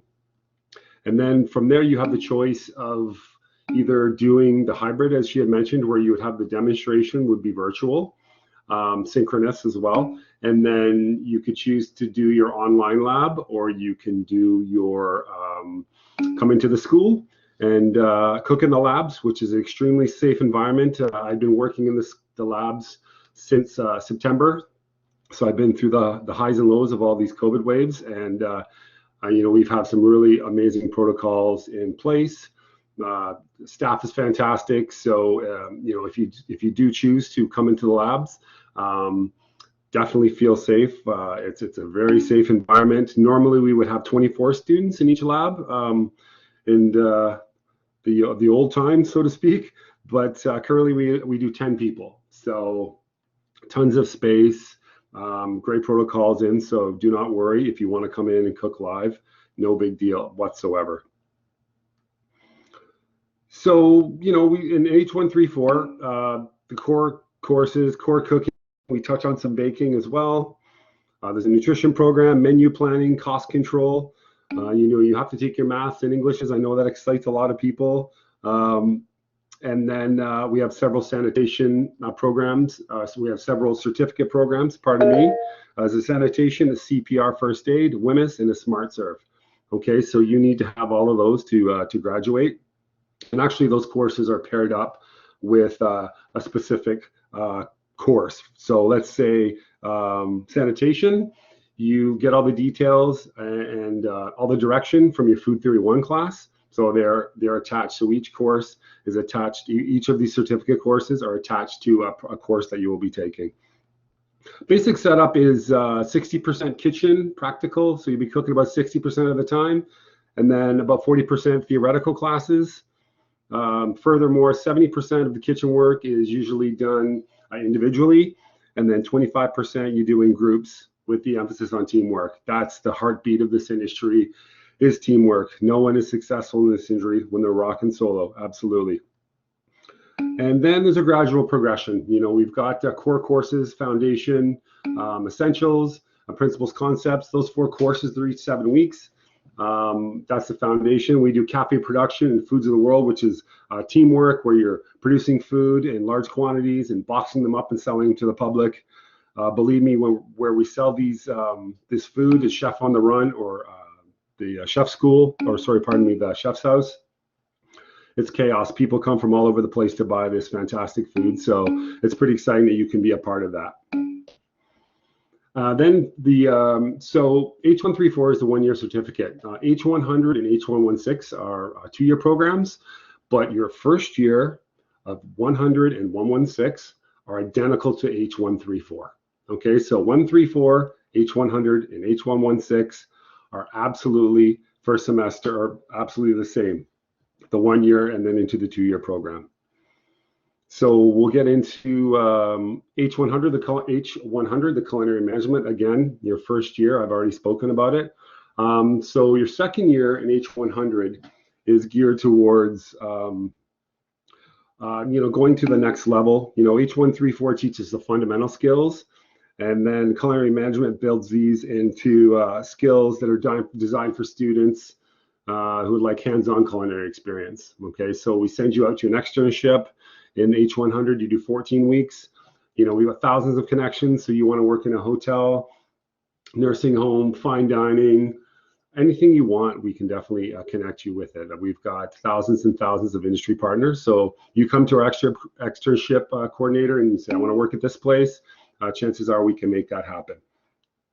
Some other courses that we do take here, we take entrepreneurship, leadership, human resources, some more theoretical stuff. But then we got 2 phenomenal 14-week cooking courses, high-end, high technique, intense cooking. One's Essential Flavors of the Modern Kitchen, which I'm the lead on, and then another one called Food for Special Events. So we're really pushing the boundaries, doing contemporary techniques, really challenging stuff to execute. It's a lot of fun. And again, so that goes, it's a 2-year program. Okay, intakes in September, January, and May as well. If you sign up in September, then you get to take your summers off. But if you take January or May, you have to do consecutive to complete it in 16 months. One little note, international students cannot take a break if they've started in January or May. Okay, the three-semester intake or the three intake allows students to take a semester off to work. Then finally, H1116, again, it's a 2-year diploma program. Intakes in September, January, and May. The difference between H100 and H116 is basically your entire second year, you're going to be working in the industry. You do 7 weeks at the chef's school in our cafe. And then you would do, following that, you would do another 7 weeks at the chef's house. So there's 1 semester, you're going in there, and in between, you know, while you're doing your chef's house and your cafe, you're going to be taking courses like entrepreneurship, leadership, hospitality leadership, marriage of food and wine, human resources, all that fun stuff. And then your 4th semester, you will be doing your externship, similar to what goes on in H100. And I just, you know, one little note about the externships, amazing field experience, making connections. You know, I tell the students that that's a 14-week interview. And if you play your cards right, you know, that job offer could potentially be on the table as you're graduating from school, and that would be an absolute beautiful thing for you. And I think that's about it from my end for those 3 monsters of our institution there. Okay, so I'm going to take this now and talk a little bit about the Culinary Management Nutrition Program. And this program is very similar to in the first semester to the H100, H116, and H134 programs that Chef Hogan was just telling you about. The difference in the H119 program is this is a nutritionally focused program. And so in that first semester, the one difference is that you learn about nutritional labeling and actually how to create nutrition labels that you see on the products that you buy. And you'll do that instead of butchery and cafe production. But you still learn some of these programs through the, some of these skills through the program. In semester 2, this is where this program gets a little bit different. And every semester has a nutrition theory course and a culinary lab that's aligned with that nutrition topic. So for example, in semester 2, you have nutrition culture theory class, which is aligned with the culinary nutrition and culture lab. So there's a focus on cultural cooking and nutrition. In semester 3, you have a nutrition for life, which talks about life stages and nutrition. And that's aligned with the culinary lab that's focused on the same thing. In semester 4, I think this program gets pretty exciting. There's a lot of really cool classes in this half of the second year of the program. You'll be doing recipe development. You'll be doing more research-focused work around recipes and development. There is a large quantity lab in this program as well, but it's focused on vegetarian cuisine and focusing on nutrition issues. And there's also a chef's kitchen lab, and this one is fun, where students are given a theme and a list of ingredients, and they have to develop a 3-course menu for the other half of the class. So they're split in 2, and they create menus and dishes for the rest of the class, and sometimes guests come in to taste the dishes as well. And in the second 7 weeks, or the final semester of this program, you'll be in the externship part of it. So like H100, you will spend the 1 semester in externships. And there's lots of different places where people do their externships, lots of career options, and different pathways. So for the career options and externships, you might be looking at, you know, even working in a restaurant that has more of a nutrition focus. You might work in long-term care if you wanted to work in healthcare, retirement homes, private chefs. Lots of our students become working in that area. And you may even end up in hotels or a spa as a wellness developer or chef. You can work in community food, lots of different areas that you can go with the career options in this program. And some of the different pathways that some of our students have found is to continue their studies. And so it could be through, which we're going to talk about in a little bit, some of the George Brown post-grad programs like food and nutrition. Some students have gone on to more of a dietetics approach, and there is an articulation program with Brescia University, and sometimes they'll take students and consider some of the credits taken at George Brown, depending on your grades, and apply that towards the first year of their 4-year dietetics program. This program could also be a good foray into our new food studies program that Dr. Stahlbrand is going to talk about shortly as well. So on to our next slide, I'm going to pass this along to Chef Ford to talk about our Honors Bachelor of Commerce program. Chef Ford? Hey everyone, how are you doing? Let me just get my camera on. Make sure we're all working. Hey, how's everyone doing? Okay, so yeah, my name is Chef Warren Ford. I want to talk to you real quick about our Honors Bachelors of Commerce Culinary Management degree. This is probably one of the, I'm going to say, the best culinary degree program in Canada. I think we're the only one in Canada and one of 3 in North America. So what is it about the culinary degree that makes us special? Well, you know what? We focus on, not just the culinary. So everything that, you would have heard from Chef Hogan, working with food, different techniques, different culinary styles. But we also focus on not just the culinary and the technical. We focus on the business side. So what does that mean? We look at analytics in terms of, excuse me, accounting, finance, statistics, macroeconomics, and how that all impacts the culinary industry. Because if you're a chef or if you're a restaurant owner, you have to understand how all these different elements are going to impact your business. We also focus on, the food and operations side. So catering, menu management. We look at marketing feasibility. We look at research. Okay, there's several different opportunities and avenues that you can follow if you were to take the path of the chef school degree. We try and explore several different avenues from food service, institutional food service, hotels, restaurants, private chefing, catering, and it's all in an effort to help you develop those critical thinking skills. How do you make those decisions, and what kind of knowledge do you use to make those hard decisions? Because a lot of what you're going to experience, and if hospitality, being a chef, is what you're interested in, half of what you experience is going to be surprises. So how do you deal with those surprises? How do you deal with those curveballs that are thrown your way? And so we're going to be talking about those different avenues, those different aspects about the industry, and how we can analyze those different parts of the industry.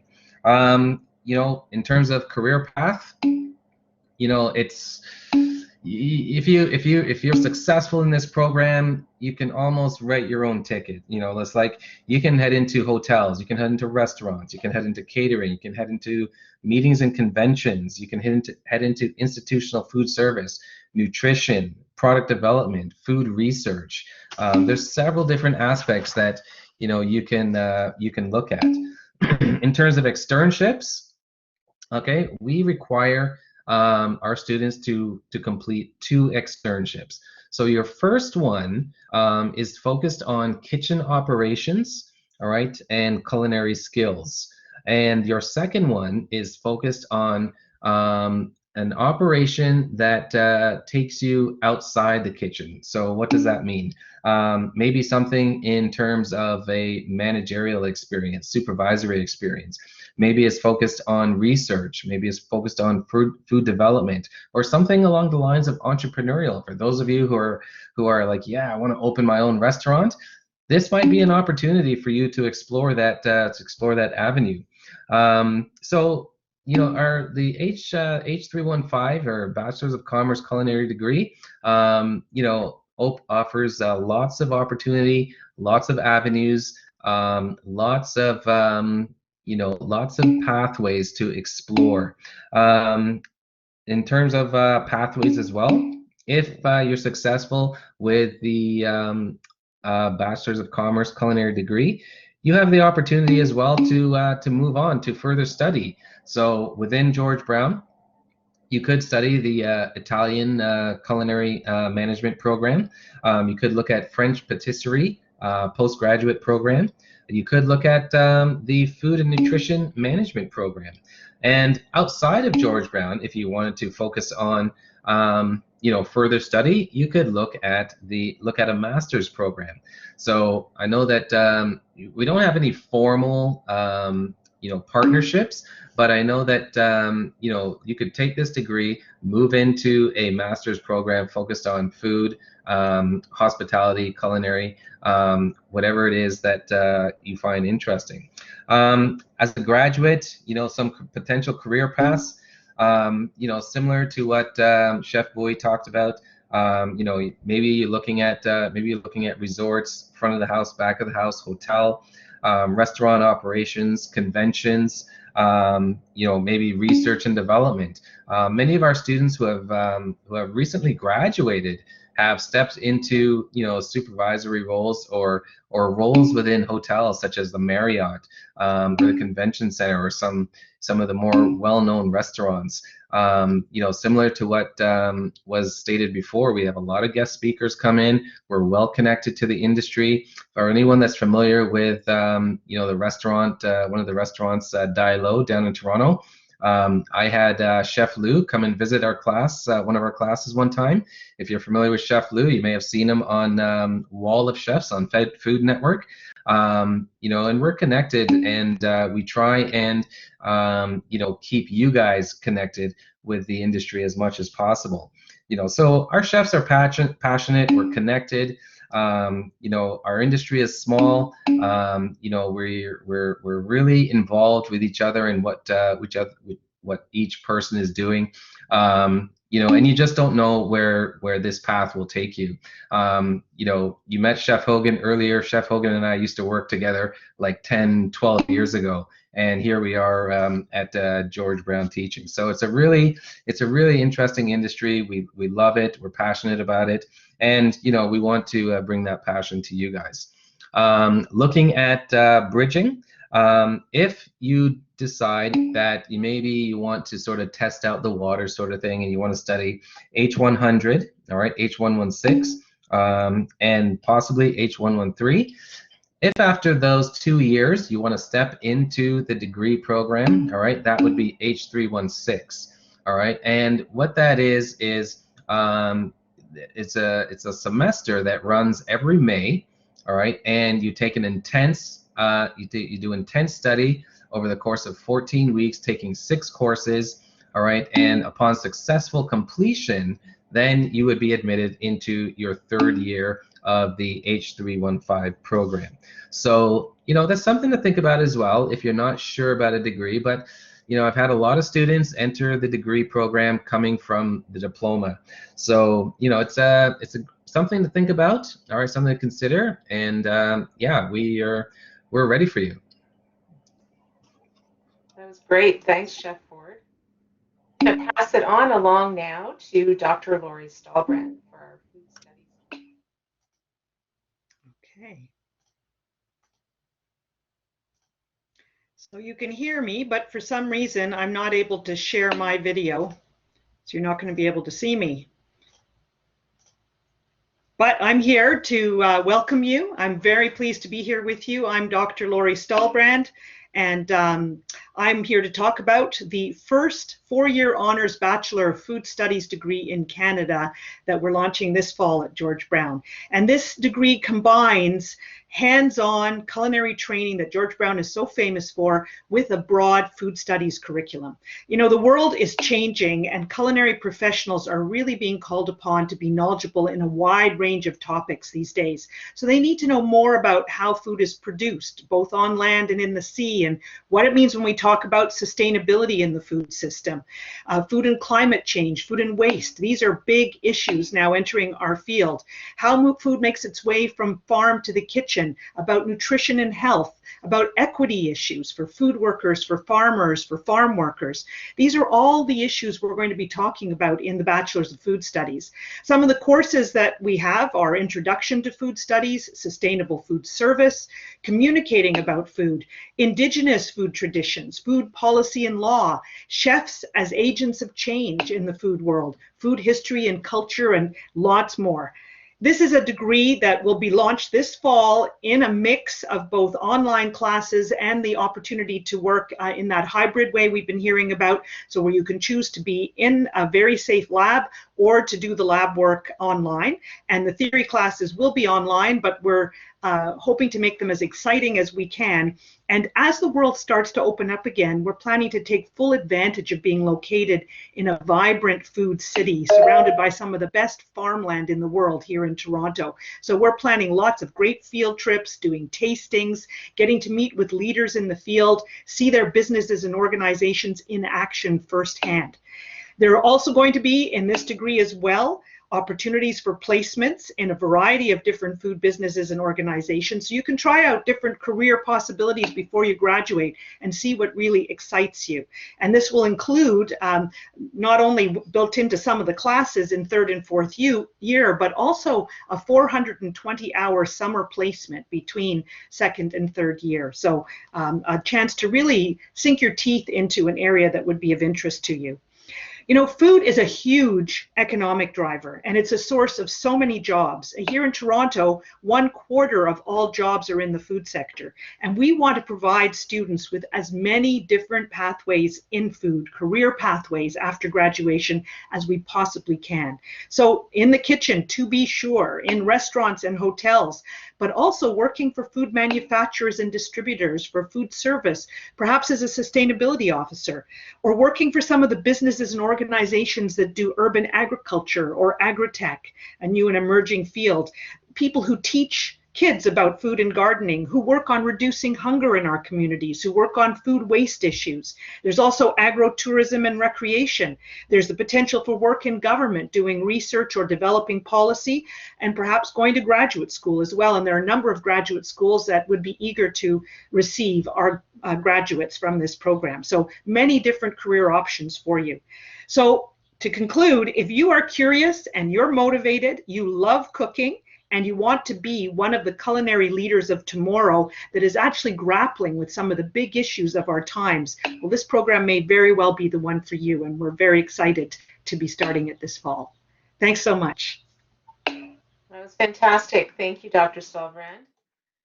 And so next we're going to talk a little bit about some of our postgraduate programs, and these are between 1 and 1.5 years, and we're going to start off talking about the Food and Nutrition Management program, which I will start with, and then I'll hand it off to Chef Hogan to talk about 2 other postgraduates. So the H402 Food and Nutrition Management postgraduate program, it starts in September every year. It just has the 1 intake, and it ends in May. So it's about 1 year and 2 semesters.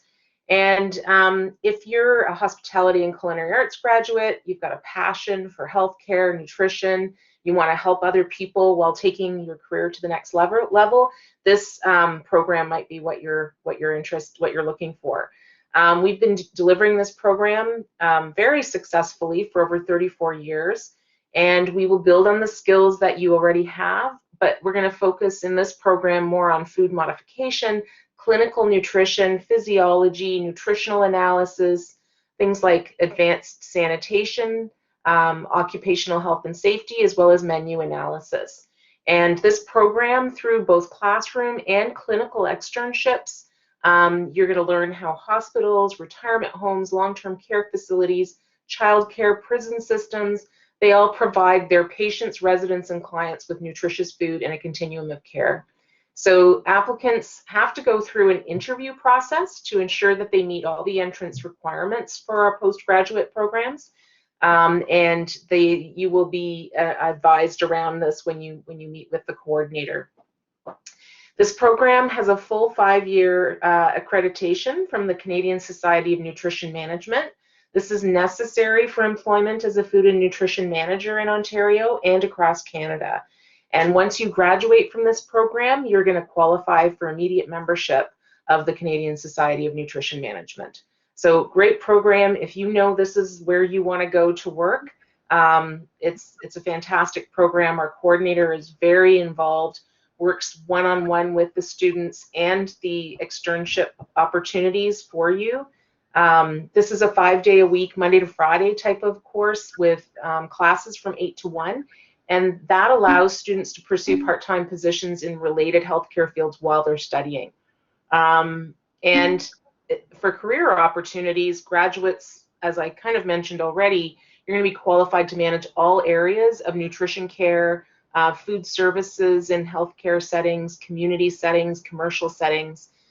Graduates are really an important part of food service facilities and know all of the different aspects that come with that, including diet and nutrition counseling, training employees, retail food or cafeteria management, how to schedule food production and food workers, including employee counseling and interdepartmental committee memberships.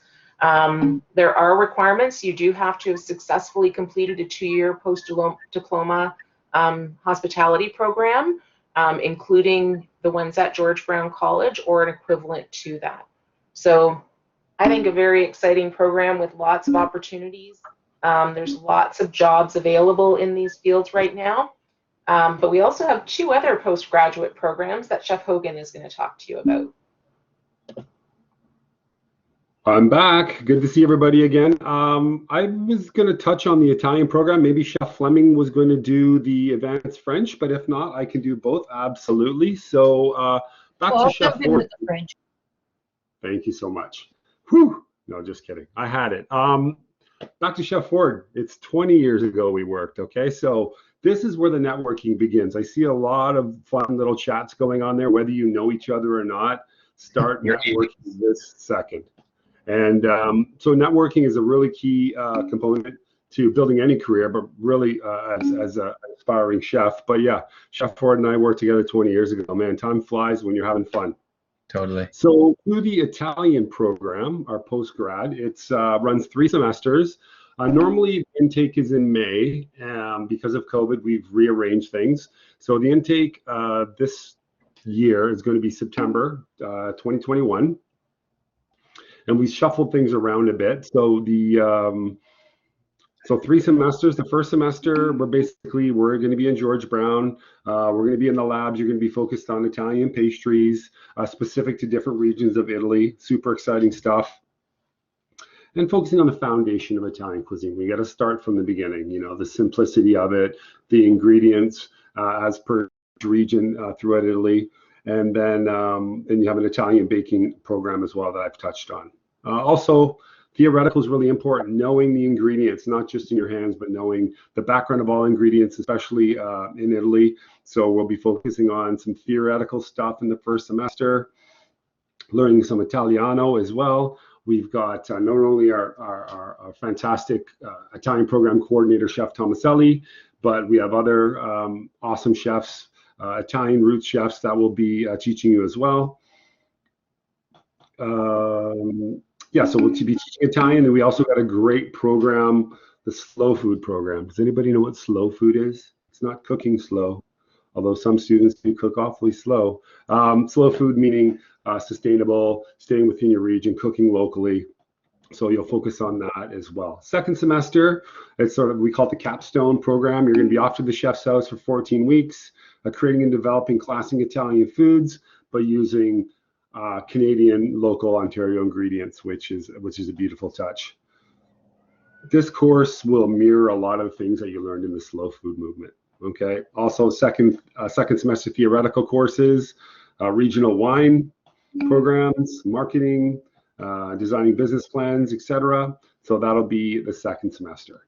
So we've given you a lot of time. So we're going to be September, January. Then in May, you'll be taken off to the motherland of Italy. Fantastic time. You're going to be there. You'll be working at ultra phenomenal culinary institution called Alma in the Parma region.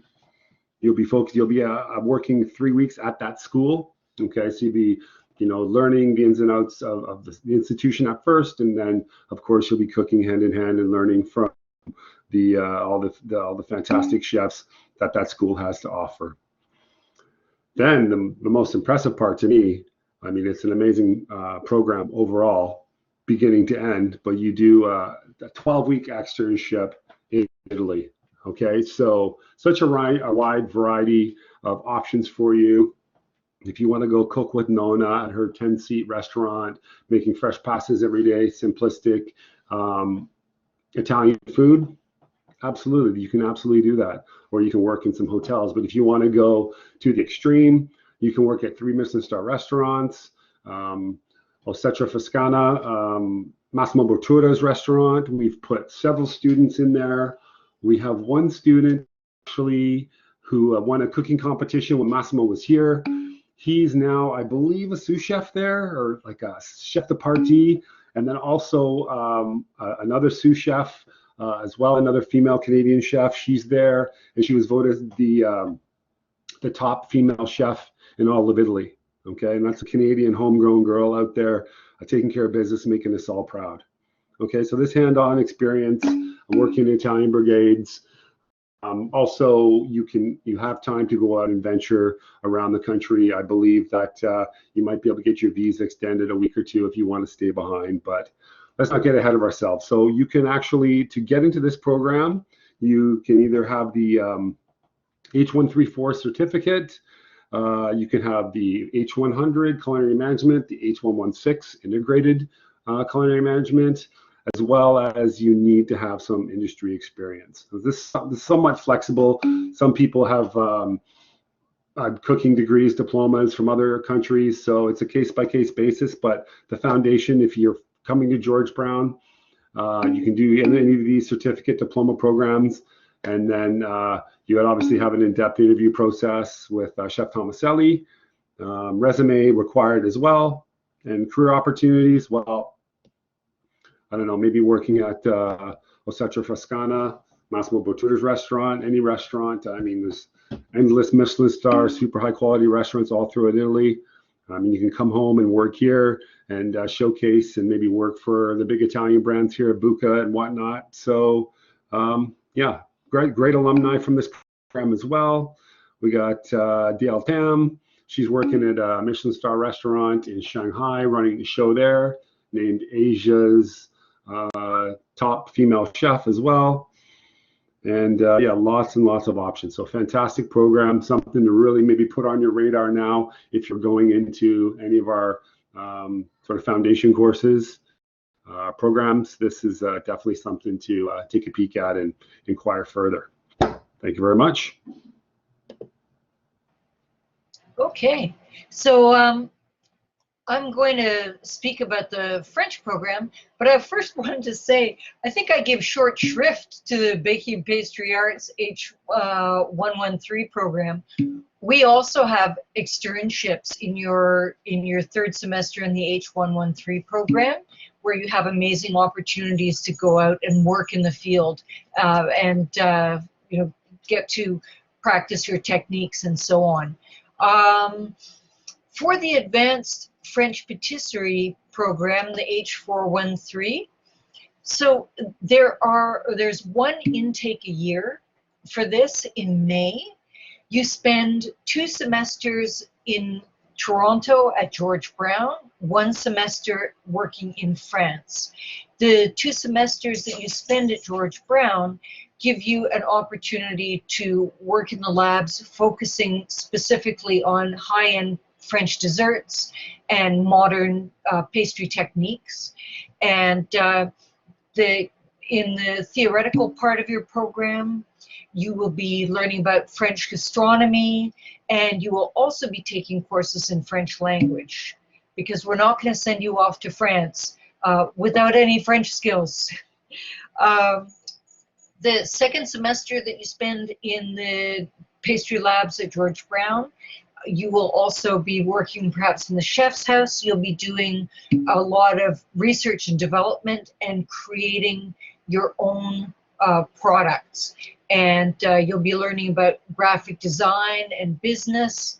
And again, like the Italian program, you'll be spending 3 hours a week on the slow food concept. The semester that you get to spend in France, you're going to be at the École Nationale de la Pâtisserie in Issigny, France. It's known as ENSP, and this is a world-renowned French pastry school. During that time, you'll live in residence, and you will work your way through 4 different modules on breads, French patisserie, sugar work, chocolate, etc. And then you will do an 8-week placement in a French patisserie or restaurant, getting hands-on experience working in France, you know, following your passion. And I can tell you that students who have taken the advanced French patisserie program basically have been able to write their own ticket afterwards. It gives you tremendous skills and phenomenal experience and contacts. You know, this sort of, you can't underestimate the networking that this allows. So it's a really fantastic opportunity.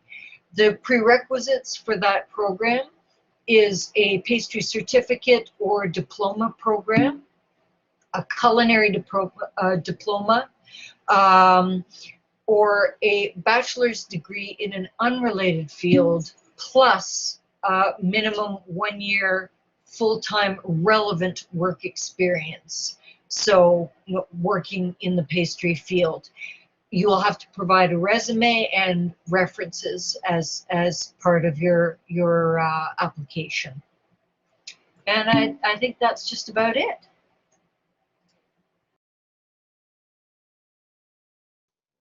Chef Hogan, I think you were going to touch on the apprenticeship programs. Yeah, I'm back. Yes. So these are a bit different than what we've discussed up to this point. This is geared towards 99% of the time with people who have industry experience. An example would be someone's working in a restaurant and they want to further their sort of theoretical knowledge and their technical skills to kind of go to that next level in their career. So they would have to get a sponsorship from their chef at the restaurant. The chef has to have their red seal, sort of like your chef's license, if you will, same red seal that plumbers and electricians and carpenters, they all have. So in order for you to first be eligible for the apprenticeship program on both the baking and the cook's side of things, you have to be sponsored by a red seal chef at a place where you're currently employed. The good thing with this program is that it's not as costly as the other programs, as they are subsidized by the government. So it's sort of a hybrid where you're working at a restaurant or in a bake shop, doing that and then continuing to go to school. So it falls into basically 2 sections, basic and advanced. And then so if depending on enrollment on both programs, they could in theory run 1 semester, 2 semesters, okay? But sometimes the numbers are really low. Like I remember one apprenticeship class that I was exposed to, I had them in food theory. It was only a group of about 8 or 9 or 10 of the students. So sometimes the numbers are low. So the succession of the basic and the advanced sections are based on enrollment, okay? So, but all the students are employed. So if they have to take a semester off and continue to work because the enrollment numbers aren't there, then so be it. It does not affect, there's other sort of theoretical stuff, and there's like, what happens is your chef has this massive book, like literally it's hundreds of pages long. So you've got to make sure as chapter by chapter goes by that you're meeting the skills, and then your chef have to sign off on it at the end of each chapter. So that's the progression of it all, and it's the same as those culinary programs that I discussed earlier. You're going to do you know, your cafe productions, your foods of the world, large quantity stuff, the more individualized sort of growth of those 4 7-week courses, and then your theoretical stuff as well. So most of the courses that I spoke about in the first 3 programs are basically the same programs you're going to be taking here as well. So it's sort of a blend of working and going to school at the same time. And so they apply for both the baking and the cook apprenticeship. So it says 2 to 5 years. The reason why the duration says 2 to 5 years is because after you've completed the basic and the advanced components of the in-school stuff, you still have to get work experience, accumulate a certain amount of hours. I'm not sure, I think it's 3,000 to 5,000 hours in the kitchen. And then once you have those hours documented, then you have to study really hard. Actually, most of the material, then you can go write your red seal, get your red seal, your chef's red seal, and then, or your cook's red seal, pardon me. And then you have to really study hard for that. Actually, a little plug to continuing education, sort of our night school of the institution. They have a 2 to 3 week red seal preparation course. So the perfect world would be take the apprenticeship, get all your hours in the industry, take that red seal preparation course through continuing education, and then go to the trades where the board of trades, or no, that's not what it's called, but it's an area where you go and write your red seal. You're going to be writing it with the carpenters and the electricians and all those trades individuals, and then get your red seal, because the red seal is extremely important. It just shows you're committed to your trade, right? And you've put the time in. And if you want to go to work in any institutions and hospitals, hotels, red seal is an absolute must, even from entry-level stuff. Okay, you want to go and travel overseas. Traveling is a phenomenal thing to do as cooks and chefs. You need your red seal, right? If you're going to take a job away from, let's say, for example, you go to Japan, and the Japanese government's going to process your visa, and they're going to be like, oh, well, why am I taking a job away from a local to bring a foreigner in here? Well, you've got your certificate, you've got a culinary diploma in a Western institution, you've got your chef papers, your red seal. So these things, don't put them off. For everybody who wants to focus on cooking for a living, the red seal is absolutely critical. So make sure if you take the apprenticeship program or not, red seal is something you should definitely have on your radar. Yeah, I think that's about it. So back to you, Sharon. I think we're going to Chef Ford to talk about the study tours. Hey everyone. Okay, so I'm back. So yeah, just to piggyback a little bit on what Chef Hogan was saying, red seal is definitely something you want to have in your back pocket in terms of your career. I went through the apprenticeship program at George Brown, so I'm George Brown alumni, and you know what? It's been fruitful ever since. Like if you're dedicated, you study, and because when I went into the apprenticeship program, I had a fair amount of years of experience, but I wanted to make sure that I was set up for the future. So that apprenticeship program really helped me along. And by the time I left the apprenticeship program, I left the school and went straight into an executive chef position with a resort. So there's opportunity out there. You just got to take advantage of them, and stay connected and stay engaged. Right. So and to just sort of one up on Chef Hogan there. It was actually 15 years ago that we met. So I'll meet you in the middle there when we work together. So anyways, but yeah, study tours. You know what? At George Brown, this is a great opportunity for you to not just experience food within the classroom or the lab, but to experience food out there in the world. We pre-pandemic, we were we had study tours going to DC, Spain, India. Chef Hogan, maybe he'll tell you a little bit about it, went to Peru with a group. We had one of our other chefs take students to India and Thailand. I think that was a combination study tour. Myself, I like to do local a little bit. So I took a group of students to Montreal. The Montreal food scene is absolutely fantastic. If you've never been to Montreal, you got to check it out. I took students to a chocolate producer. I took students to a duck farm. I took students to we went to a local a farmers market. So it's similar to St. Lawrence Market here in Toronto.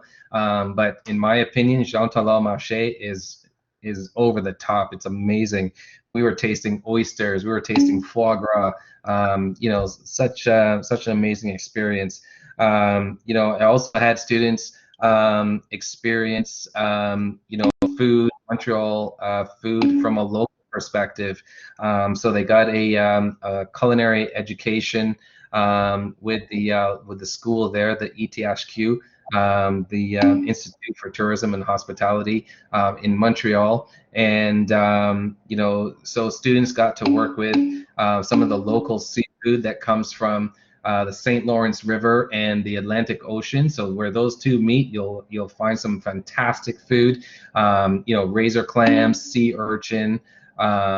It's an amazing experience. So I took students there, and they got to experience the dining scene as well. Incidentally, Chef Fleming was talking about the Great Pastry Program. And by the way, I can't do pastry. I'm not a pastry guy, so I give full kudos to Chef Fleming and her team, because I feel like students that take the pastry program have some of the most amazing skills. They produce some of the most amazing bread and pastries.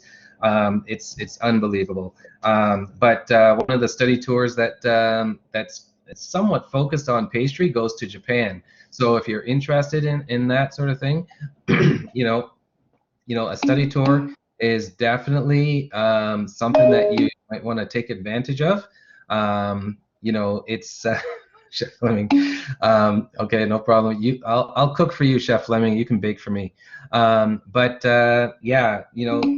an opportunity for you guys to experience the college, experience camaraderie, collaboration on a different level, to connect with some of your fellow students and your professors as well.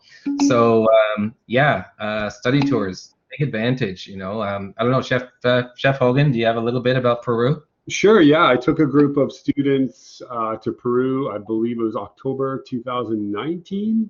I believe. Yeah. Phenomenal. I mean, Peru is an absolute culinary hotbed in the world right now. We went to Cusco, which is, Machu Picchu. So there's the visual side of things, experiencing the culture, just the breathtaking landscapes. It was incredible. I went to numerous cooking schools. There's a 10-day study tour in total. So we cooked out of several the cooking schools in both cities. Lima, of course, is it's the capital of Peru, and sort of the culinary hotbed. We focused on Nikkei cuisine because there's the heavy Japanese population in Peru, so we got to experience and learn about Nikkei cuisine and how it all came together. And of course, you eat and you eat and you eat and you eat. Unreal cooking experience or eating experience. Just when you go and experience different cultures, you learn a lot about food, but you learn a lot about yourself, and it just gives you a clear vision and inspire you when you come back to to get to where your goals and where you want your goals to be. So we also got to eat guinea pig when we were there. It's not something I would eat often, but as potential cooks, if something's thrown in front of you, and if it doesn't violate any sort of religious or any vegetarian principles or anything along those lines, give it a little taste. Absolutely tasted the guinea pig, and it was an experience. I'll put it that way. But study tours, when they get up and running, absolutely get on them, because they're just a life-altering experience for sure.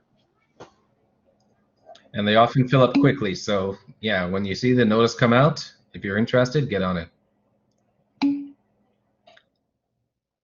So thank you so much, Chef Ford and Chef Hogan, for inspiring everyone about the study tours. There were some questions in the chat area around that. Of course, during COVID, we were not able to travel, but our hopes with things improving and you know, the numbers going down and people getting vaccinated, that we will be having them up and running again in the not too distant future. Very exciting. Students have had amazing opportunities, as Chef Ford and Chef Hogan have both told you about. I also see a lot of comments right now in the chat about people setting up group chats so people can connect. Absolutely.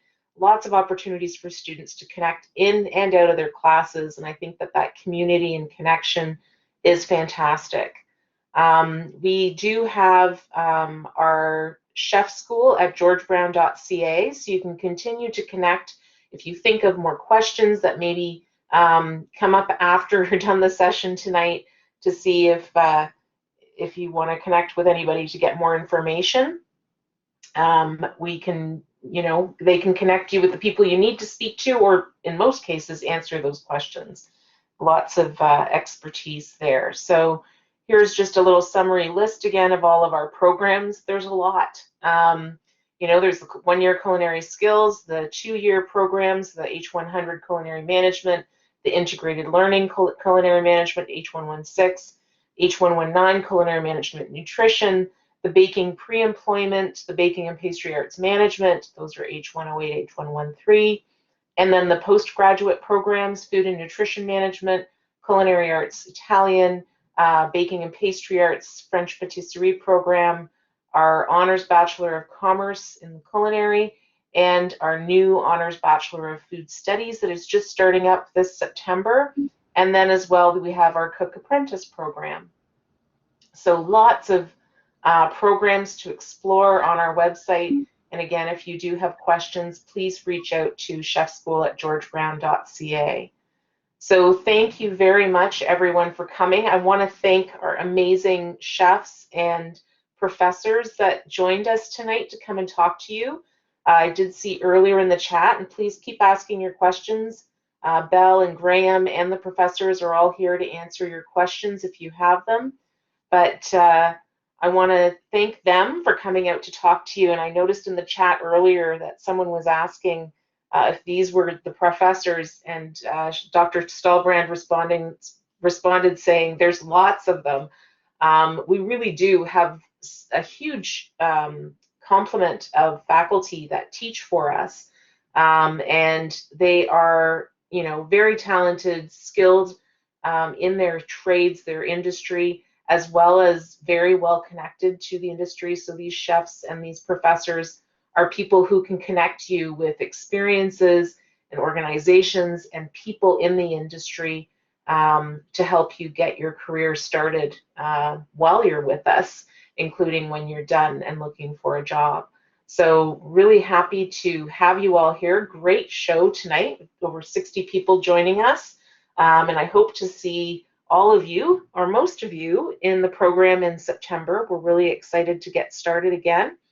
And yeah, I think I'm seeing mostly thank yous in the chat at this point. But if people do have additional questions, then please be sure to post them there, and we'll continue to answer a few more. Thank you so much, and thank you very much to Graham and Belle, our moderators tonight. Two very knowledgeable people in the culinary, the Center for Hospitality and Culinary Arts. And if you come to school, you'll be talking to Graham and Belle more, answering a lot of your questions.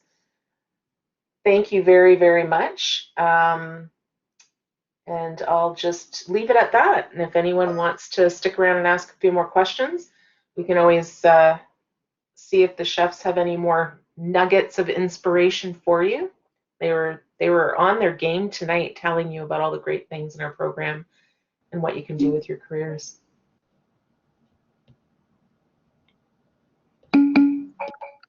So Sarah has a question. Aside from English and math requirements, what are we expected to know to go into H113? Chef Fleming, you want to take that?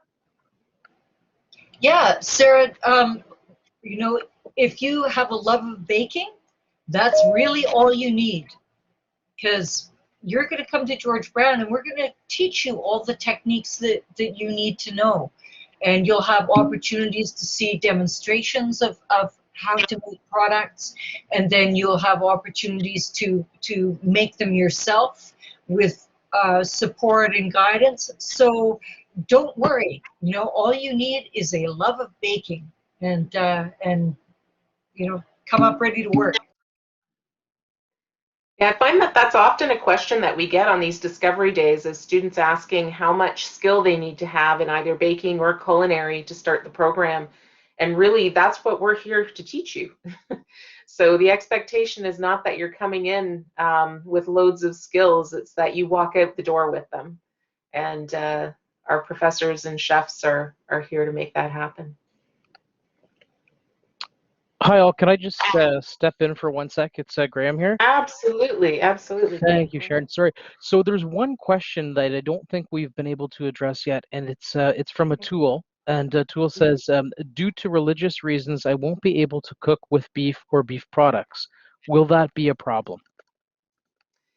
So we do have a lot of students that that come in are not able to work with certain foods due to their religion or other dietary restrictions. What we ask that you do is to speak to your faculty prior to the class, and we'll do our best to make what reasonable substitutions for that. We are not a kosher or halal facility, unfortunately, and we can't have you bring in your own substitution foods. But what we'll do is work with you and try to make sure that we can get some suitable accommodations for you around that. And the same thing goes for alcohol. You're not expected to taste food or handle it if it's not permitted.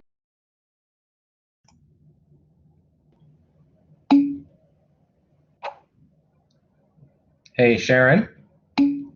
Yes. Yeah, there's a question regarding the degree program. If I could just address it real quick. It's coming from John. Wants to know about the portion of culinary skills being taught alongside the business aspect, because he still has a lot to learn in the kitchen.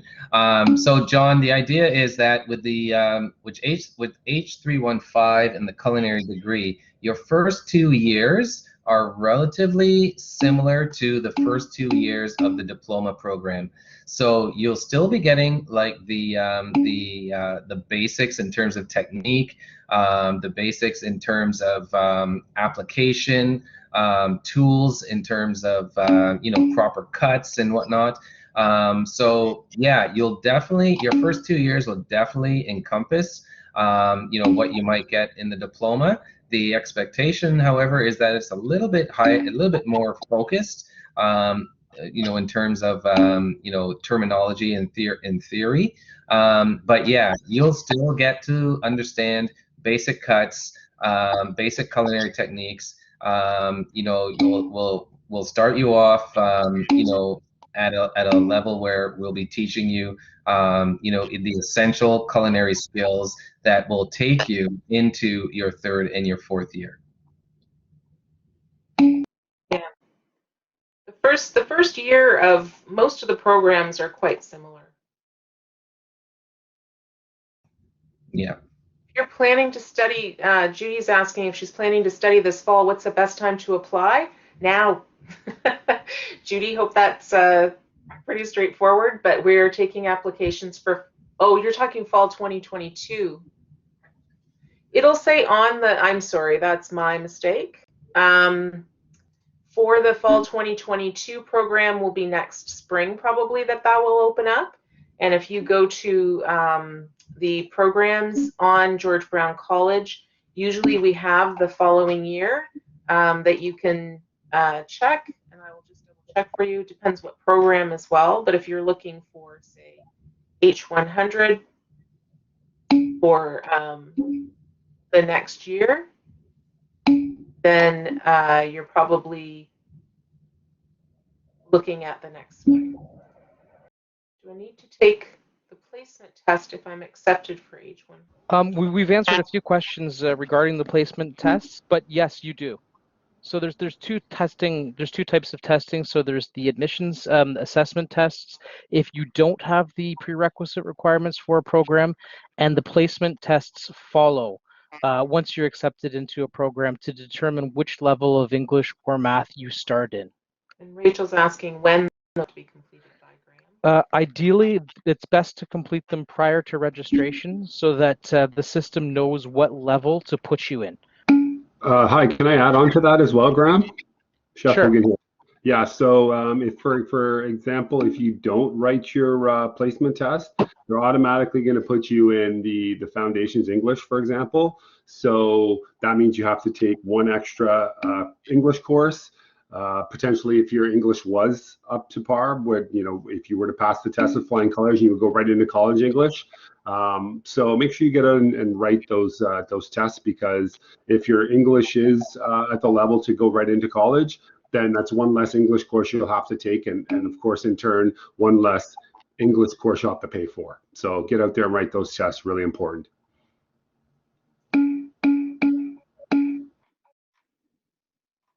Someone was asking about transfer credits for English as well. Hi, Sharon. Yeah, I'm just going to actually post that the link here in the chat, and I would suggest that anybody interested in transfer credits just takes a look at this link, because they're all assessed on a case-by-case basis. The first day of classes is September 7th, right immediately after Labor Day, John, and orientation will likely be the week before that. Belle, is that correct? I can't remember what date we had for that. Hi, Sharon. Just stepping in. Yes, Yep. September the 2nd, I believe, is when Okay, they have thank it earmarked for the orientations. Chef Hogan, there's a question about someone finishing the H134 program and then want to switch into H100. Absolutely, that is definitely an option, and you can go the other way as well, right? So if you're in the H100, so to answer your question, yes, you can seamlessly go from H134 to H100, no problem. You can also go from H134 to H116 if you like. And then furthermore, if you're in either one of those 2-year programs, after the first year, you'd be like, you know what, I'm ready for the industry. Then you can just apply to graduate just with the 1-year certificate. So all those 3 programs are intertwined to jump into the 2-year, or just take your 1 year and run. So that's sort of the way we designed it. It gives you plenty of options, because from what your vision is now to potentially what your vision will be midway through your culinary school career could vastly change. So we like to give you students those options. For sure. I think there was a question as well about the IELTS testing. Graham, you may see that in the chat. And for Chef Ford, David Medina is asking, if I already have a culinary management degree, can I apply for the Bachelor of Commerce bridging? Probably a conversation to be had, eh? Yeah, absolutely, for sure. So Medina, I think, David Medina, yeah. So essentially, you'd have to have a 2-year culinary management diploma from a recognized institution. All right. So basically, when you put in your application, you'll get assessed, and provided that you have, the proper credentials from a recognized institution in terms of a 2-year program and the appropriate GPA, all right, then that's when we'd assess and say, okay, yeah, you're good for entering the bridge program. But each individual is like a case-by-case basis, all right? So yeah, but if you want to have a further conversation, absolutely contact me, not a problem. And Graham's posted I never pronounce it right, the IELTS testing information, the link for that. A lot of people talking about joining the chats. Here's a question, Sue, I think you may have answered already. Yeah, so again, this has been asked by a few people if they can take all classes in person or all classes online. Most of our theory classes, or all of our theory classes at the Chef School, are being offered online right now. And for labs, for the labs, you can take them in person, and some of them are available online. We do have some requirements to be taken in person, like our butchery and cafe production, as well as 4th semester in baking and pastry. But you do have a choice for a lot of the other labs. I think what Chef Hogan was saying earlier is probably a question some people will have closer to We have very careful and strict protocols around COVID in response to what public health requires of us. So we're very careful. Everyone has an appropriate amount of distance to keep from each other. We wear masks, we wear eye protection, so it's quite safe in the labs. We are not doing George Brown campus tours right now. There are little tours and videos that you can find on our website of some of the facilities, but unfortunately, given the current restrictions, we're not able to do campus tours right now at Toole, sorry. The tuition payments timing would be on our website as well. The orientation that you asked about earlier, John, is going to be online this year. Javed, are winter or spring, are they online too? Are the theory classes online in the winter and spring for next year, Javed? A lot of that's going, okay, so, you know, we may be continuing with some of our theory courses online. Right now, you can choose to take your labs in person. We're welcoming for that, and we're ready to do that in the fall and going forward. You know, some of the stuff around theory and what's going to be available online versus in person are things that we're still working out as we go through coming fully back to COVID-free. But your labs, you can take them all in person right now, as Chef Hogan was saying earlier. And Abhishek, you were asking if there's any chance of your application getting rejected. That depends if you meet the entrance requirements. It's not something we can answer. That has to go through our registrar's office for applications. Thanks, Sarah. Glad you found it informative. Been talking too much tonight. I'm starting to stumble over my words. So Mia, you were asking, for students who have previously completed the H134 program, are there opportunities for students to generate some form of income either through some of George Brown's cafes? So the cafes is the students that are working there. If you're a graduate, we do have career services and alumni services that do try to help with finding jobs. Are you talking about while you're a student, or are you talking about when you've graduated? While you're a student, if you're in the H116 program, part of your training is at the cafe and at the chef's house. But this is not where students typically get jobs, part-time jobs. Those are usually in the industry itself. Does that answer your question, Mia? Can I add to that, Sharon? Absolutely, Chef. I mean, now with COVID, like our Chef on the Run, for example, is not really up and functioning right now, but we have had several students, current students that were working there, but unfortunately COVID has put a damper on that. And then also there were some opportunities for students to work at our research development. So there are opportunities. It's unfortunate that COVID put a damper on that as we speak, but who knows what the new year will entail. So let's just be optimistic and you know, keep an eye out for those opportunities. Yeah, exactly. And I just saw a question here about if someone can take all the courses online.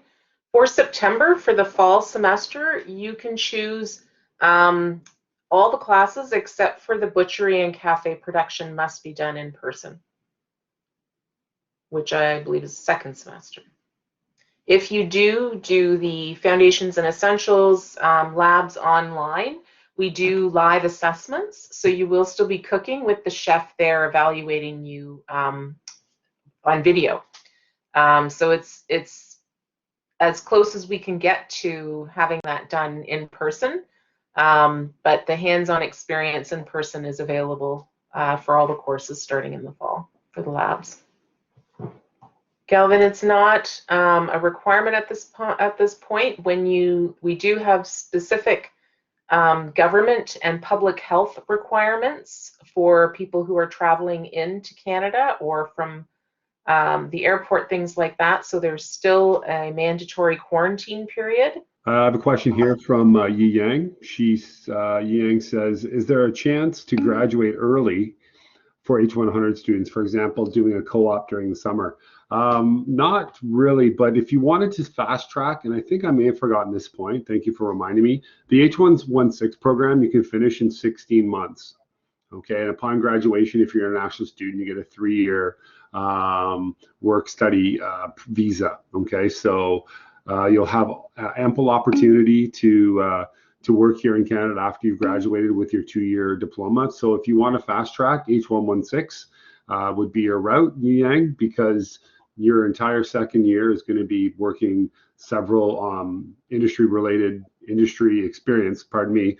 And then, chances are that after your externship, hopefully you'll get a job offer from them, but you do get the 3-year postgraduate study visa where you can go work for 3 years out here in Canada. So don't be in a rush, but if you are, H116 might be your best bet. Someone's asking, when will I receive the offer letter after I've sent my application? It'll go through the process of determining whether an offer letter will be granted, and that can take a little bit of time, but I know that they're in process working through the applications now, Abhishek. And if I'm answering questions that Graham and Belle are getting to faster than me, I apologize for repeating, but Graham just posted a handy link related to admissions and placement testing. That's awesome.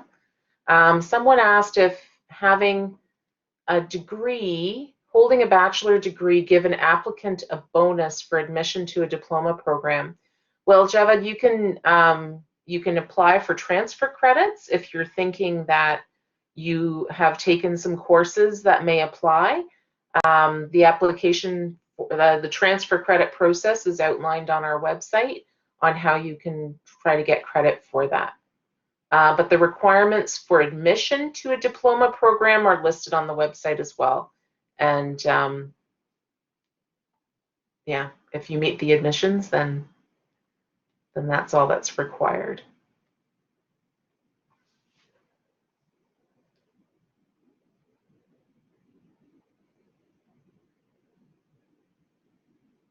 Amira, I think we posted the international site earlier in the chat. I'm not sure if someone can pop that in there again for Amira around work permits and study permits.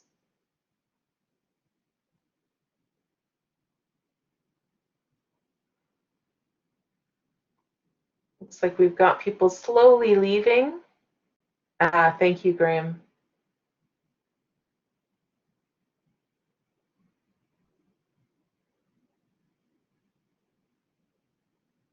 Any other program questions for our professors and chefs? They're all still hanging out here.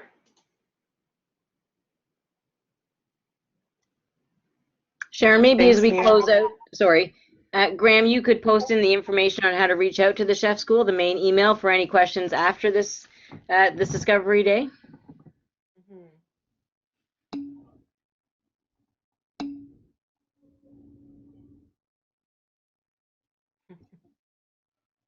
Great emoji, Chef Ford. Judy Meister is asking about the Duolingo test and whether it's eligible for program requirements. I'm not sure. I think it's the IELTS test, but that's something that I would check for on the international. Good question, Shanika. What equipment do we need to bring? It will depend on the program that you're registered for.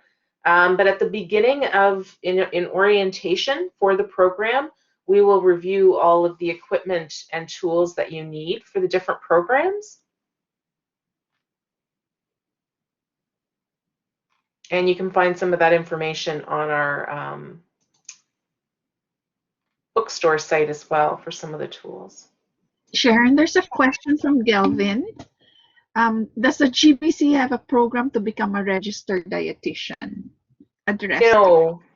No, we do not have that at George Brown, but there is, as I mentioned earlier, I think, from the H119 program, there is an articulation agreement with Brescia University. And at Brescia, which is out in London, I believe, and by Western, they'll consider credits taken at George Brown College and apply them towards the first year of their 4-year dietetics program. But a registered dietitian is a very specific process that you have to go through to become an RD. Ishita's asking about uniforms. You will have to buy your uniform from the George Brown bookstore. We look forward to meeting you too, Julian.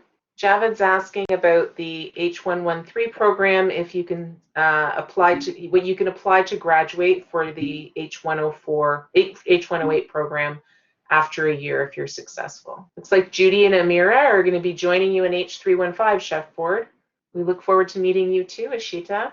Thanks, Javed. Sounds good to me. Yeah. Graham, thanks for the bookstore link. Aisha, if you have a question, do you want to put it in the chat for us? Oh, Cassandra, no, you do not have to buy the knife set from George Brown College.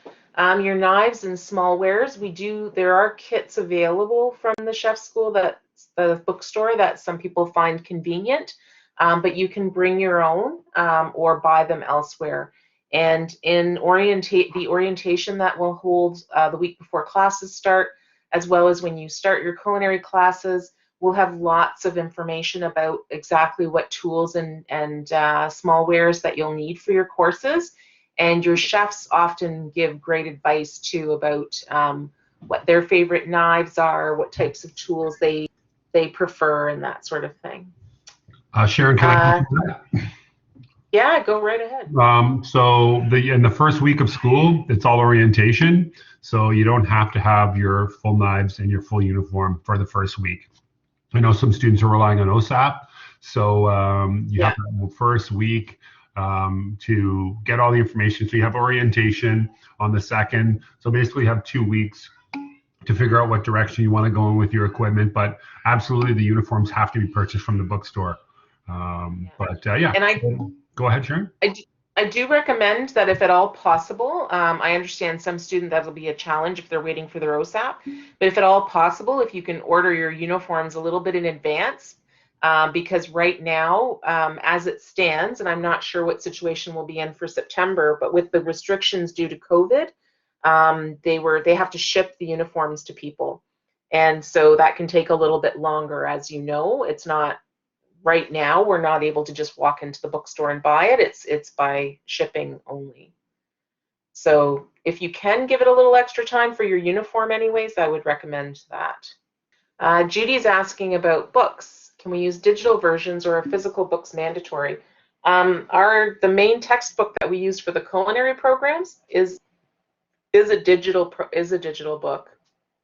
So I don't, chefs, you can answer, but I'm not sure if there are any mandatory hard copies of any of the texts that we use. No, they're no longer there, period. They're all digital, even Professional Cooking or a Bible, and that's been there for 30 plus years. I mean, it's constantly evolving, but there's a digital version that you will get the link to in Food Theory. So your Food Theory 1 professor will give you the step-by-step instructions on how to upload that book, and then most of the other courses, your manuals are attached to your Blackboard page. So yes, you do not have to lug around any big books like I did back in the olden days. Actually, I needed scrolls. I was in culinary school so long ago, but yes, you're lucky. I had a hard copy too, Chef Hogan, and it was heavy. Yeah, mine was on stone tablets, but for the baking program as well, everything is digital. Great. So two questions about uniforms again. Sorry, just going to talk about the degree program. There are a few books for the degree program that do not come as a digital version, so you will need the hard copy, but your instructors will let you know what those are. Okay, thanks. Yeah, so Sylvia's just posted that you purchase uniforms through the GBC bookstore, and there was a question earlier about if you're an international student. Yes, you can order that when you come to Canada, or maybe try to time it so that you both get there at the same time. And for students coming into Canada, just keep in mind that right now, and you can pay attention to the requirements if they change or evolve, but right now there's a 2-week mandatory quarantine period when you come into the country. So we do recommend that students try to get here a couple weeks early to allow for that period. Oh, I'm glad that we took care of some of the nervousness, Shanika. Glad we could answer some of those questions for you. But as Chef Hogan said too, the week 1 is orientation, so people are getting settled in. A lot of students purchase their knife kits and small wares after that. Yes, Ashita, if you come to Canada mid-August, you can order your uniform then. That should be good.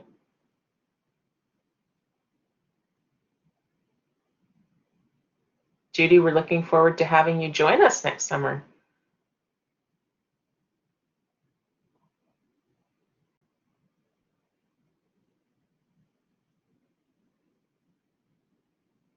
Yeah, great point, Graham.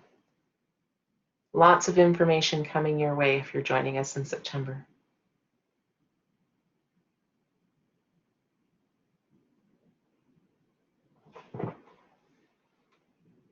Okay, everyone, we have a few minutes left.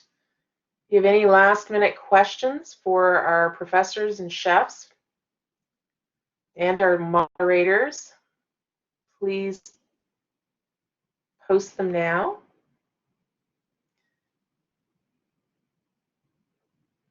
Oh, Ishita, that's why we're holding this session. That's not spamming, that's asking questions, and I'm sure it helps lots of other people that were here as well. So thank you for asking.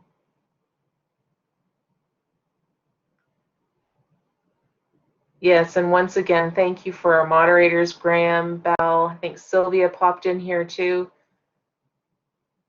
Lots of questions they were answering throughout the session. I don't know about you, chefs and professors. I'm excited about the September semester now with all the positive feedback and comments and excited questions in the chat tonight. Yeah, totally. I'm looking forward to September now. Well, I'm always looking forward to September, but even more so. So much enthusiasm. It's wonderful to see so much enthusiasm. Isn't it great? Dana, yes, the uniform is the one thing that does have to be purchased from the George Brown bookstore.